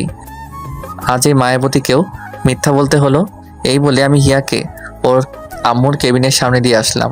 কেবিনের বাইরের গ্লাস দিয়ে আমি আমার মায়াবতীটাকে শেষ একবার দেখলাম। মাথা নিচু করে অফিসের পেপারে কী যেন লিখছে। আমি আর সেখানে দাঁড়ালাম না, চলে যেতে লাগলাম। আমি যে অফিস গেট দিয়ে বেরোতে যাব, তখনই ছোট্ট 2টা হাত আমার পা জড়িয়ে ধরলো। হিয়া, হ্যাঁ হিয়াই, পিছন থেকে আমার পা জড়িয়ে ধরলো। আমি আবার হাঁটু গেড়ে ওর সামনে বসলাম। কি হলো হিয়া মামনি? আঙ্কেল তুমি ফিরে আসবে তো? ইয়া আল্লাহ, তুমি এই পিচ্চিটাকে কেন এত মায়া দিয়ে করলে? আমার যে পিচ্চিটাকে ছেড়ে যেতে ইচ্ছে করছে না। মেয়েটাকে আমি আবার জড়িয়ে ধরলাম। আমার এখন হাউমাউ করে কান্না করতে মন চাইছে। এই মেয়েটার প্রতি আমার কিসের এত টান? কি আছে এই মেয়ের মধ্যে? আমাকে আবার মেয়েটাকে মিথ্যে বলতে হলো। আমি আসছি মামনি, এক্ষুনি আসছি। তোমার জন্য অনেকগুলো চকলেট নিয়ে আসছি। তাহলে তুমি কান্না করছো কেন? তোমাকে চকলেট আনতে হবে না আঙ্কেল, আমার চকলেট লাগবে না, তুমি যেও না। বলে আবার আমার গলা জড়িয়ে ধরলো। আমার চোখ দিয়ে অনর্গল বৃষ্টি ঝরেই যাচ্ছে, কিন্তু কোনো আওয়াজ করতে পারছি না। পৃথিবীর সবচেয়ে কষ্টের কান্নাই হলো নীরব কান্না। এই কান্নায় বুক ফাটে ঠিকই, কিন্তু মুখ ফাটে না। এখন সেই পরিস্থিতিতেই আমি আছি। আমি হিয়াকে আমার থেকে ছাড়িয়ে আরও একটা মিথ্যা বললাম। এই যে মামনি, ওই যে দেখা যাচ্ছে দোকান, সেখান থেকেই আমি আসছি। তুমি তোমার আম্মুর কাছে যাও। হিয়া মুখটা কালো করে চলে গেল। আমি ট্যাক্সিকে বলেছিলাম আমি আসার আগ পর্যন্ত দাঁড়িয়ে থাকতে। ট্যাক্সিটা এখনও দাঁড়িয়ে আছে। আমি ট্যাক্সি তুলতে যাব, তখনই জিসান আমাকে ডাক দিল। এই যে নিয়ান ভাই, কোথায় যাচ্ছেন ভাই? আপনি অনেক ভালো জিসান ভাই, এই কদিনে আমাকে অনেক আপন করে নিয়েছেন। আমি দেশে ফিরে যাচ্ছি ভাই। মানে এই তো কদিন হলো এখানে আসছেন। আমি আর এদেশে থাকতে চাই না ভাই। আসি ভাই, ভালো থাকবেন। এই বলে আমি ট্যাক্সিতে উঠে গেলাম। এদিকে হিয়া নিয়ান চলে যাওয়ার পর ওর আম্মুর ক্যাবিনে যায়। নিয়ান যেখানে বসে কাজ করতো সেখানে বসে। আধা ঘন্টা হয়ে গেল, নিয়ান এখন আসছে না। এদিকে দিয়া ভাবলো একবার ওদের দেখে আসে। দিয়া ক্যাবিন থেকে বের হয়ে এসে দেখে হিয়া একা একা গালে হাত দিয়ে বসে আছে। দিয়া এগিয়ে গিয়ে বলল, তোমার আঙ্কেল কই গেছে হিয়া? আমার জন্য চকলেট আনতে গেছে, কিন্তু জানো আম্মু, আঙ্কেল সে কখন গেছে, এখনো আসছে না। আর জানো আম্মু, আঙ্কেল বাড়িতে যাওয়ার সময় অনেক কান্না করছে। দিয়ার বুক ধুক করে উঠলো। নিয়ান কান্না করলো কেন তাহলে কি? নিয়ান দিয়া হিয়াকে কোলে নিয়ে জিশানের কাছে গেল। নিয়ানকে সে অনেকবার জিশানের সাথে দেখেছে। জিশান দিয়াকে দেখেই বসা থেকে উঠে দাঁড়ালো। ম্যাডাম কিছু বলবেন? নিয়ান কোথায় গেছে? নিয়ান ভাই তো আজ দেশে চলে যাচ্ছে। কি? এ বলে দিয়া হিয়াকে নিয়েই বেরিয়ে যেতে লাগলো। জিশান কিছুই বুঝতে পারলো না। নিয়ান দেশে চলে যাচ্ছে শুনে তার ম্যাডাম কেন এরকম রিয়াক্ট করলো। দিয়া নিজের গাড়িতে উঠে ড্রাইভারকে বলল, তাড়াতাড়ি এয়ারপোর্টে চলেন। দিয়াকে কান্না করতে দেখে হিয়া জিজ্ঞেস করলো, আম্মু তুমি কান্না করছো কেন? আর আঙ্কেল কই গেছে? কোথাও যাই নাই মা, আমরা এক্ষুনি খুঁজে বের করব। বলেই হিয়াকে জড়িয়ে ধরে কান্না করতে লাগলো দিয়া। ড্রাইভারকে বলল, আর একটু জোরে চালান না। ড্রাইভার গাড়ির স্পিড অনেক বাড়িয়ে দিল। আমার পাসপোর্ট ভিসা চেক করছিল একজন গার্ড। আমি এক্ষুনি এয়ারপোর্টের ভিতরে ঢুকে যাব, আর বেশিক্ষণ বাকি নাই আমার ফ্লাইট ছাড়তে। গার্ড আমার সব কিছু চেক করে বলল আমার সব কিছু ঠিক আছে, আমি এখন ভিতরে যেতে পারি। আমি যেই ভিতরে যাওয়ার জন্য পা বাড়ালাম, হঠাৎ পিছন থেকে কে যেন আমাকে জড়িয়ে ধরলো। আমি পিছনে ফিরে তাকাতেই দেখলাম দিয়া। দিয়া, তুমি এখানে? একাই চলে যাচ্ছ? তোমার বউকে আর তোমার মেয়েকে নিয়ে যাবে না একসাথে করে? আমার মেয়ে মানে? হিয়া তোমার মেয়ে। সেদিন তুমি যখন আমাকে পিলটা দিয়েছিলে সেদিন আমি খাইনি, ফেলে দিয়েছিলাম। দিয়ার কথা শুনে খুশিতে আমার কান্না চলে আসলো। আমি দিয়ার দুই গালে হাত দিয়ে চোখের পানি ফেলতে ফেলতে বললাম, হিয়া আমার মেয়ে, আমার মেয়ে। এই বলে আমি দিয়াকে জড়িয়ে ধরলাম। দিয়াও কান্না করছে। তারপর আমার থেকে নিজেকে ছাড়িয়ে বলল, এই ছাড়ো ছাড়ো, কি করছো? সবাই দেখছে। আমার বউকে আমি জড়িয়ে ধরেছি, তাতে কার কি? তাই বলে মানুষ কি ফ্রিতে সিনেমা দেখাবে? বলে বাবালে, আমার পিচিটা দেখে অনেক পাকনা হয়ে গেছে। এই ছাড়ো, আমি কি এখন আর পিচ্ছি রয়ে গেছি নাকি? আমি তো এখন অনেক বড় হয়ে গেছি। তুমি যতই বড় হও না কেন, আমার কাছে সে আগের পিচ্ছি হয়ে থাকবে, আমার পিচ্ছি বউ। এখন আসছে প্রেম দেখাতে। তখন তো আমাকে কত কষ্ট দিয়েছিলে। হ্যাঁ দিয়েছিলাম, তাই তো তোমার চেয়ে দ্বিগুণ কষ্ট আমি এই 5টা বছরে পেলাম। আর আমি কি কম কষ্ট পাইছি এই 5 বছরে? জানো, প্রত্যেক দিন তোমার কথা মনে পড়তো, তোমাকে অনেক মিস করতাম। তাই প্রত্যেক দিন তোমাকে ফোন দিতাম, শুধুমাত্র তোমার মুখ থেকে একটা শব্দ শোনার জন্য। শব্দ না শুনতে পারলেও তোমার নিঃশ্বাসের আওয়াজ শুনলেই আমার মন শান্ত হতো। কি ওই অপরিচিত নাম্বারটা তুমি ছিলে? আমার মেয়েটা কই গো? গাড়িতে আছে, চলো। গাড়ির ভিতরে ঢুকতেই হিয়া আমাকে দেখে আঙ্কেল আঙ্কেল বলে জড়িয়ে ধরলো। আমি বললাম, আঙ্কেল না মামুনি আব্বু বলো। আব্বু কেন? এখন থেকে আব্বুই বলবে। আমি হিয়াকে আমার কোলে নিয়ে ওর চোখে মুখে অনেকগুলো চুমু দিলাম। দিয়া আমাদের বাবা মেয়ের মিলন দেখে হাসতে লাগলো। আমি হিয়াকে বললাম, চলো আম্মু, আমরা এখন বাংলাদেশে যাব। বলে আমি হিয়াকে কোলে নিয়ে গাড়ি থেকে নেমে দিয়ার হাত ধরে টানতে লাগলাম। দিয়া বলল, এই কোথায় যাচ্ছ? কেন, দেশে যাবা না? পাসপোর্ট টিকিট ছাড়া কিভাবে যাব আমরা? ও, আমি তো ভুলে গেছিলাম। তো এখন আমরা কই যাব? আমি যে বাড়িতে আমার জীবনের 5টা বছর কাটিয়েছি সেই বাড়িতে। ওদের থেকেও তো বিদায় নিতে হবে। ওদের কাছে যে আমি ঋণী, ওরা আমাকে যে নতুন জীবন দিয়েছিল। তারপর আমরা আরিয়ান চৌধুরীর বাড়িতে চলে আসি। আরিয়ান চৌধুরী ও তার মা আমাকে দেখে আমার দিকে অবাক চোখে তাকিয়ে আছেন। আরিয়ান চৌধুরী আমাকে প্রশ্ন করলো, আপনি এখানে? হয়তো আমাকে আগে ফুটেতে দেখেছে, তাই প্রথম দেখাতেই চিনে ফেললো। তারপর দিয়া ওদের সবকিছু বুঝিয়ে বলল। আরিয়ান চৌধুরী দিয়ার কথা শুনে মুখটা মলিন করে কিছুক্ষণ দাঁড়িয়ে রইল। তারপর আমাদের বলল, আচ্ছা, তাহলে আজ না হয় তোমরা এখানে থাকো। এর ভিতরে আমি দিয়া আর হিয়ার পাসপোর্ট টিকিটের ব্যবস্থা করে ফেলছি। এই বলেই আরিয়ান চৌধুরী আর সেখানে দাঁড়ালো না, চলে গেল বাইরে। আরিয়ানের আম্মুর মুখের দিকে তাকিয়ে দেখলাম ওনার চোখে পানি। হয়তো দিয়া আর হিয়ার চলে যাওয়ার কথা শুনে অনেক কষ্ট পেয়েছেন। উনি অনেক কষ্ট করে বললেন, দিয়া, তোর স্বামীকে নিয়ে রুমে গিয়ে ফ্রেশ হয়ে আয় মা, আমি তোদের জন্য খাবার রেডি করছি। চলো রুমে চলো। দিয়া আমাকে একটা রুমে নিয়ে আসলো। জিনিসপত্র দেখে মনে হচ্ছে এটা দিয়ারই রুম ছিল এতদিন। দিয়া নিজের আলমারি থেকে একটা টাওয়েল বের করে আমার হাতে দিল, বলল, যাও ওইদিকে ওয়াশরুম, গোসল করে ফ্রেশ হয়ে আসো।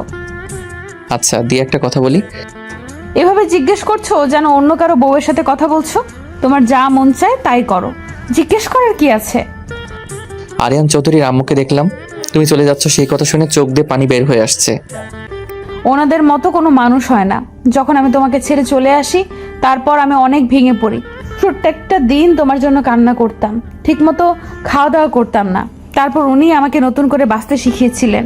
আমাকে প্রত্যেকটা দিন নিজের হাতে খাইয়ে দিতেন। আমাকে যেভাবে উনি আদর করতেন সেভাবে হয়তো উনি নিজের মেয়েকেও আদর করেন নাই। আমি আমার এক মাকে ফেলে আসলে কি হবে, এখানে এসে আরেক মা পেলাম। বলেই দিয়া কান্না করতে লাগলো। আমি দিয়ার মাথা আমার বুকে ঠেকিয়ে সান্ত্বনা দিতে লাগলাম। হঠাৎ হিয়া রুমে এসে আমাদের দেখে বলল, তোমরা কি করছো?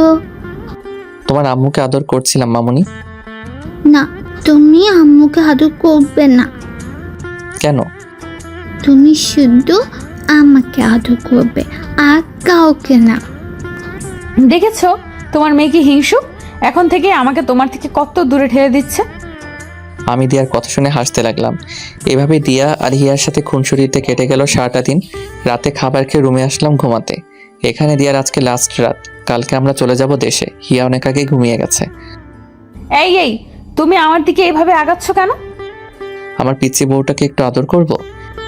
এই না সরো, আমি কিন্তু চিল্লাবো। চিল্লাও, কেউ আসবে না। তুমি চিল্লালে আজ কেউ আসবে না, উল্টা ওরা আরো অন্য কিছু ভাববে। প্লিজ সরে যাও। আমি তোমার সাথে সবকিছু নতুন করে শুরু করতে চাই। আমরা আবার নতুন করে বিয়ে করব, আবার নতুন করে বাসর করব। প্লিজ আজ না, প্লিজ আজ একটু শান্তিতে ঘুমিয়ে পড়ো। শিয়ালের সামনে মোরগ রেখে বলছে শান্তিতে ঘুমাতে। বলে আমি অন্যদিকে মুখ করে বসে রইলাম। আমার কথা শুনে দিয়া হাসতে লাগলো। তুমি এত দুষ্টু কেন? বলে দিয়া আমার কাঁধে হাত রেখে পেছন থেকে আমাকে 2 হাত দিয়ে জড়িয়ে ধরলো। আচ্ছা, একটা কাজ করতে পারো। কি? আমাকে একটা কিস করতে পারো, কিন্তু কিস করার পর অন্য কিছু করার ধান্দা কইরো না কিন্তু। লাগবে না আমার কিস। তোমার না লাগলেও আমার লাগবে। বলে আমাকে ধাক্কা দিয়ে বিছানাতে ফেলে আমার উপরে উঠে এসে আমার ঠোঁটে ঠোঁট মিশিয়ে দিল। অনেকক্ষণ পর আমার ঠোঁট ছাড়লো। আমি অনেক জোরে জোরে শ্বাস নিতে লাগলাম। দিয়াও আমার মতো হাঁপাতে লাগলো। আমি বললাম, ও মাই গড, আর একটু হলে তো আমি মরেই যেতাম। রাক্ষসী একটা। আমার ঠোঁট কি খাওয়ার জিনিস নাকি যেভাবে চুমু খেতে হবে? ইস, আবার ঠোঁটে কামড়ও দিছে। রাক্ষসী একটা। কি বললে? আমি রাক্ষসী? আর দেখি কোথায় লেগেছে। বলেই আমার ঠোঁটে হাত দিল, বলল, কই কিছু হয় নাই তো। হয় নাই মানে? এই যে রক্ত বের হচ্ছে, দেখতে পারছো না? দিয়া এবার আরো জোরে জোরে হাসছে। এই পিচ্চি শয়তান্নি, আমার রক্ত বের হচ্ছে আর তুমি হাসছো? আরে পাগল, এগুলো রক্ত না, আমার লিপস্টিক। কি? তুমি আমাকে লিপস্টিক খাওয়াইছো? এখন যদি আমার পেট খারাপ করে? কিচ্ছু হবে না, এখন থেকে লিপস্টিক খেয়ে অভ্যাস করো। ভবিষ্যতে তো আরো অনেক খেতে হবে। এবার ঘুমাও। দাঁড়াও, আম্মুকে একটা ফোন দিয়ে নেই। আর তুমি একটা কথা বইলো না, চুপ করে থাকো। আমি ওদের সারপ্রাইজ দিতে চাই। ফোন দেওয়ার সাথে সাথেই আম্মু রিসিভ করলেন। কি রে, তুই কখন আসবি? আমি সেই কখন থেকে তোর অপেক্ষা করে বসে আছি। আম্মু, আমি আজ আসবো না, কাল আসছি। কি হয়েছে রে, আজ আসবি না কেন? আম্মু, কাল এসে সব বলছি। আর শোনো, চাচা চাচিকে ফোন দিয়ে কালকে আমাদের বাসায় আসতে বলো। আচ্ছা। এখন রাখছি। আমার কথা বললে না কেন? কালকে ওদের সবাইকে সারপ্রাইজ দিব। তোমাকে হঠাৎ দেখে সবাই চমকে উঠবে আমি জানি। আচ্ছা এখন ঘুমিয়ে পড়ো। আমি আমার বালিশে মাথা রাখতেই দিয়া আমার বুকে শুয়ে পড়লো। কি হলো? তুমি তোমার বালিশে ঘুমাও। আমার বালিশ নাই। আমার বুকে আবার মাথা রাখলো। আমি দিয়ার কাণ্ড দেখে হাসতে লাগলাম। পাগলি একটা। তোমার পাগলি। দিয়া কিছুক্ষণ চুপ করে থাকার পর আবার বলল, জানো আজ কতদিন পর আমি শান্তিতে ঘুমাতে পারবো। পাগলি ঘুমাও। বলি আমি দিয়াকে 2 হাত দিয়ে শক্ত করে বুকে মিশিয়ে নিলাম। পরের দিন সকালে সবার থেকে বিদায় নিয়ে চলে আসলাম এয়ারপোর্টে। আরিয়ান চৌধুরীর বাড়ি থেকে আসার সময় আরিয়ানের মা আর দিয়া অনেক কান্না করছে। বিমানে বসে আছি, হিয়া আমার কোলে ঘুমিয়ে আর দিয়া আমার কাঁধে মাথা রেখে ঘুমিয়ে আছে। বিমান বাংলাদেশে এসে ল্যান্ড করলো। আমি দিয়াকে ডাকলাম, এই দিয়া, দিয়া ওঠো, আমরা চলে এসেছি দেশে। দিয়া চোখ মুছতে মুছতে আমার দিকে তাকিয়ে অপরাধীর ভঙ্গিতে বলল, সরি, তুমি হয়তো সারা রাস্তা একা একা বোর হয়েছো। আমার যে কখন ঘুম লেগেছিল বুঝতেই পারিনি। এয়ারপোর্ট থেকে বের হতেই দিয়া জোরে একটা নিঃশ্বাস নিল। দিয়া বলল, কতদিন পর আমার দেশে সেই চিরচেনা গন্ধটা পেলাম, মনটাই ফ্রেশ হয়ে গেল। এখন চলো। দিয়া আর হিয়াকে নিয়ে একটা ট্যাক্সিতে উঠলাম। হিয়ার এখনো ঘুম ভাঙে নাই, এখনো আমার কোলেই ঘুমিয়ে আছে। আমাদের বাড়ির পাশে আসতে আমি দিয়ার হাতে একটা বোরকা ধরিয়ে দিয়ে বললাম, এটা পরে নাও। বোরকা কেন? পরো না, এত প্রশ্ন করছো কেন? দিয়া আর কিছু না বলে বোরকা পরে নিল। দিয়ার চোখ দুইটা ছাড়া এখন আর কিচ্ছু দেখা যাচ্ছে না। হিয়াও জেগে উঠেছে। আমি হিয়াকে কোলে নিয়ে আমাদের ঘরের বেল বাজালাম। আম্মু এসে দরজা খুললেন। নিয়ান বাবা, তুই? বোরকা পরা দিয়াকে আর আমার কোলে হিয়াকে দেখে আটকে গেলেন। আবার বললেন, কি রে, ওরা কারা? বলছি আগে ঘরে তো ঢুকতে দাও। আমি ভিতরে ঢুকে দেখলাম আব্বু, চাচা, চাচি, আদিবা, শিহাব সবাই ড্রয়িং রুমে বসে আছে। আমাকে সবাই একসাথে প্রশ্ন করলেন যে ওরা কারা। আমি দিয়াকে দেখিয়ে বললাম, ও আমার বউ। সবাই অবাক হয়েছে, খুশি হলেন। আব্বু বললেন, নিয়ান, তুই শেষ পর্যন্ত বিয়ে করলি, এবার আমি শান্তি পেলাম। আম্মু দিয়াকে বললেন, মুখোশটা খুলো বৌমা, দেখি আমার বৌমা কত সুন্দর। দিয়া আমার দিকে তাকিয়ে চোখের ইশারায় প্রশ্ন করলো খুলবে কিনা। আমি মাথা নাড়িয়ে হ্যাঁ বললাম। দিয়া নেকআপটার পিছনে হাত দিয়ে ফিতাটা খুললো। খুলে আস্তে আস্তে মুখ থেকে নেকআপটা সরালো। নেকআপটা মুখ থেকে সরাইতেই সবাই চোখ বড় বড় করে দিয়ার দিকে তাকিয়ে আছে। দিয়াকে চিনতে ওদের কিছুটা কষ্ট হচ্ছে, কারণ এই 5 বছরে দিয়া অনেক পাল্টে গেছে। সবার চিনতে কষ্ট হলেও চাচা ঠিকই চিনে নিলেন। মুখ দিয়ে একটা শব্দ করলেন, দিয়া মা। চাচা দাঁড়াতে পারলেন না, সোফাতে বসে পড়লেন। চাচার মুখে দিয়া ডাক শুনে এবার সবাই চিনে গেল। চাচি দৌড়ে এসে দিয়াকে জড়িয়ে ধরে হাউমাউ করে দুজনেই কান্না করতে লাগলো। চাচা এখনো সোফাতে বসে আছেন আর চোখ দিয়ে অনর্গল পানি ফেলছেন। এবার দিয়া চাচিকে ছেড়ে ওর আব্বুর দিকে এগিয়ে যেতে লাগলো। চাচার পাশে গিয়ে ধপাস করে বসে পড়লো চাচার পায়ের কাছে। চাচা দিয়ার থেকে মুখ ফিরিয়ে বসে আছেন। দিয়া এবার চাচার পা জড়িয়ে হাউমাউ করে কান্না করতে লাগলো আর বলতে লাগলো, আমাকে মাফ করে দাও বাবা, আমাকে তুমি মাফ করে দাও। চাচার পায়ে মাথা ঠেকিয়ে কান্না করছে। দিয়ার কান্না দেখে আমিও নিজেকে ধরে রাখতে পারলাম না। চোখ দিয়ে কয়েক ফোঁটা পানি গড়িয়ে পড়ল। আশেপাশে সবাই দিয়ার কান্না দেখে কান্না করছে।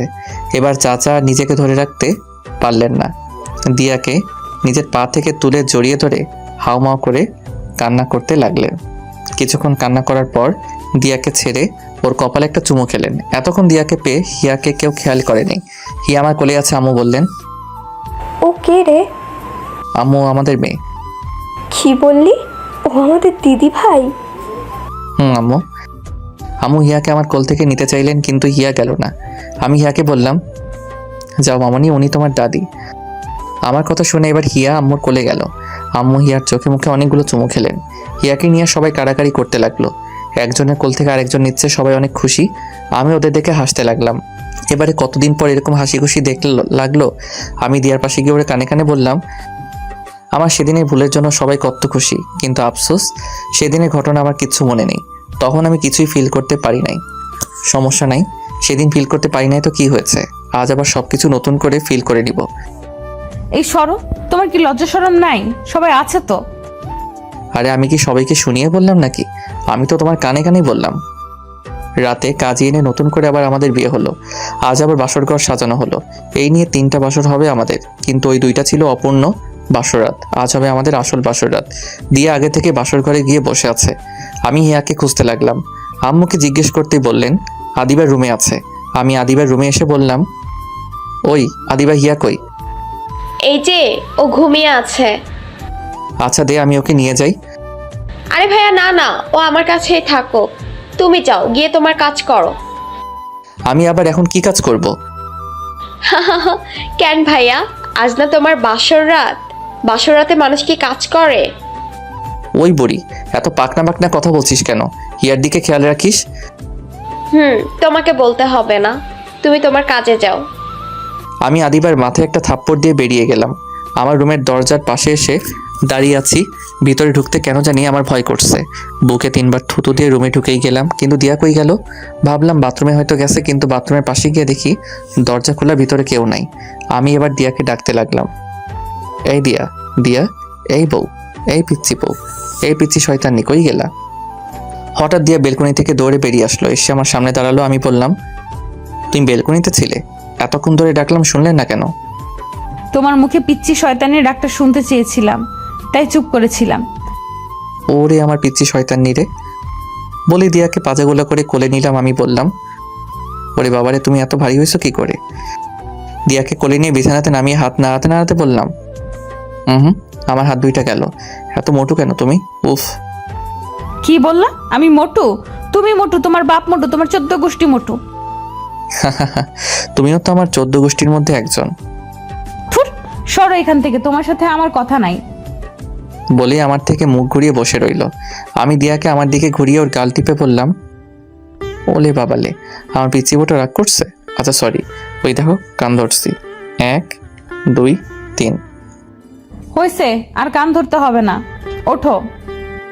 আচ্ছা দিয়া, সেদিন রাতে আমাদের মধ্যে কি কি হয়েছিল গো? আমার তো কিছুই মনে নাই, শুধু এটাই মনে আছে যখন আমি দিয়ে আমার মুখে হাত দিয়ে আমার মুখ আটকে দিল আর বলল, চুপ করো, তোমার মুখে কিচ্ছু আটকায় না। না আটকায় না, তোমার সামনে আমার কোনো কথাই আটকায় না। আমার একটা তোমার মতো কিউট বাবু লাগবে। তো আমি কি করতে পারি? কি করবে মানে? তুমি জানো না কি করবে? না, আমি তো জানি না কি করব, তুমি বলে দাও কি করতে হবে। যাও, খবিস কোথাকার, আমি বলতে পারবো না। তাহলে আমিও কিছু করতে পারবো না। তোমাকে কিছু করতে হবে না, আমিই করছি। বলে আমাকে ধাক্কা দিয়ে বিছানাতে ফেলে দিল। আমি বললাম, দাঁড়াও দাঁড়াও, তোমার কিছু বলতে না দিল না, ঠোঁটে ঠোঁট মিশিয়ে দিল। আমি ওকে ছাড়িয়ে বললাম, শিট, আজকেও লিপস্টিক খাইয়ে ছাড়লে? আমি এক হাত দিয়ে আমার ঠোঁট আর এক হাত দিয়ে আমার টি-শার্টের মাথা দিয়ে দিয়ার ঠোঁট মুছে এবার দিয়া আমি ধাক্কা দিয়ে বিছানাতে ফেললাম। ওর ঠোঁটে আমার ঠোঁট মিশিয়ে দিলাম, ওর ঠোঁট ছেড়ে এবার থুতনিতে চুমু খেলাম। এবার চোখে গলায় ঘাড়ে চুমোতে চুমোতে ভরিয়ে দিলাম। আজ আমার প্রতিটা স্পর্শে দিয়া কেঁপে কেঁপে উঠছে। এইভাবে আমরা দুজনের ভালোবাসা মিশে হারিয়ে গেলাম অতল সমুদ্রে। যে সমুদ্রে যেতে হলে লাগবে প্রচুর ভালোবাসার সাথে ভালোবাসার মানুষ। রাতে হঠাৎ আমার ঘুম ভেঙে গেল। পাশে হাত দিয়ে দেখি দিয়া নাই। মেয়েটা গেল কই? আমি একটা 3/4 পরে টি-শার্টটা খুঁজতে লাগলাম। পাশে টি-শার্ট না পেয়ে খালি গায়ে বেলকনির দিকে যেতে লাগলাম।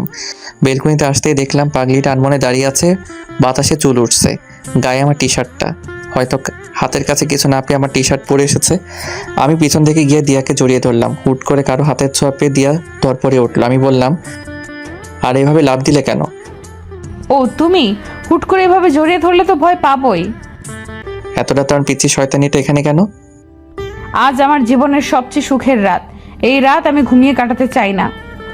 তাহলে আমাকে ডাকলে না কেন? তুমি অনেক সুন্দর করে ঘুমাচ্ছিলে, তাই ডাকতে ইচ্ছে করে নাই। চলো তাহলে এই সুখের রাতে সুখ ভরিয়ে দেই। এই বলে আমি দিয়াকে কোলে নিয়ে বিছানায় আসলাম। আবারও হারিয়ে গেলাম সুখের রাজ্যে।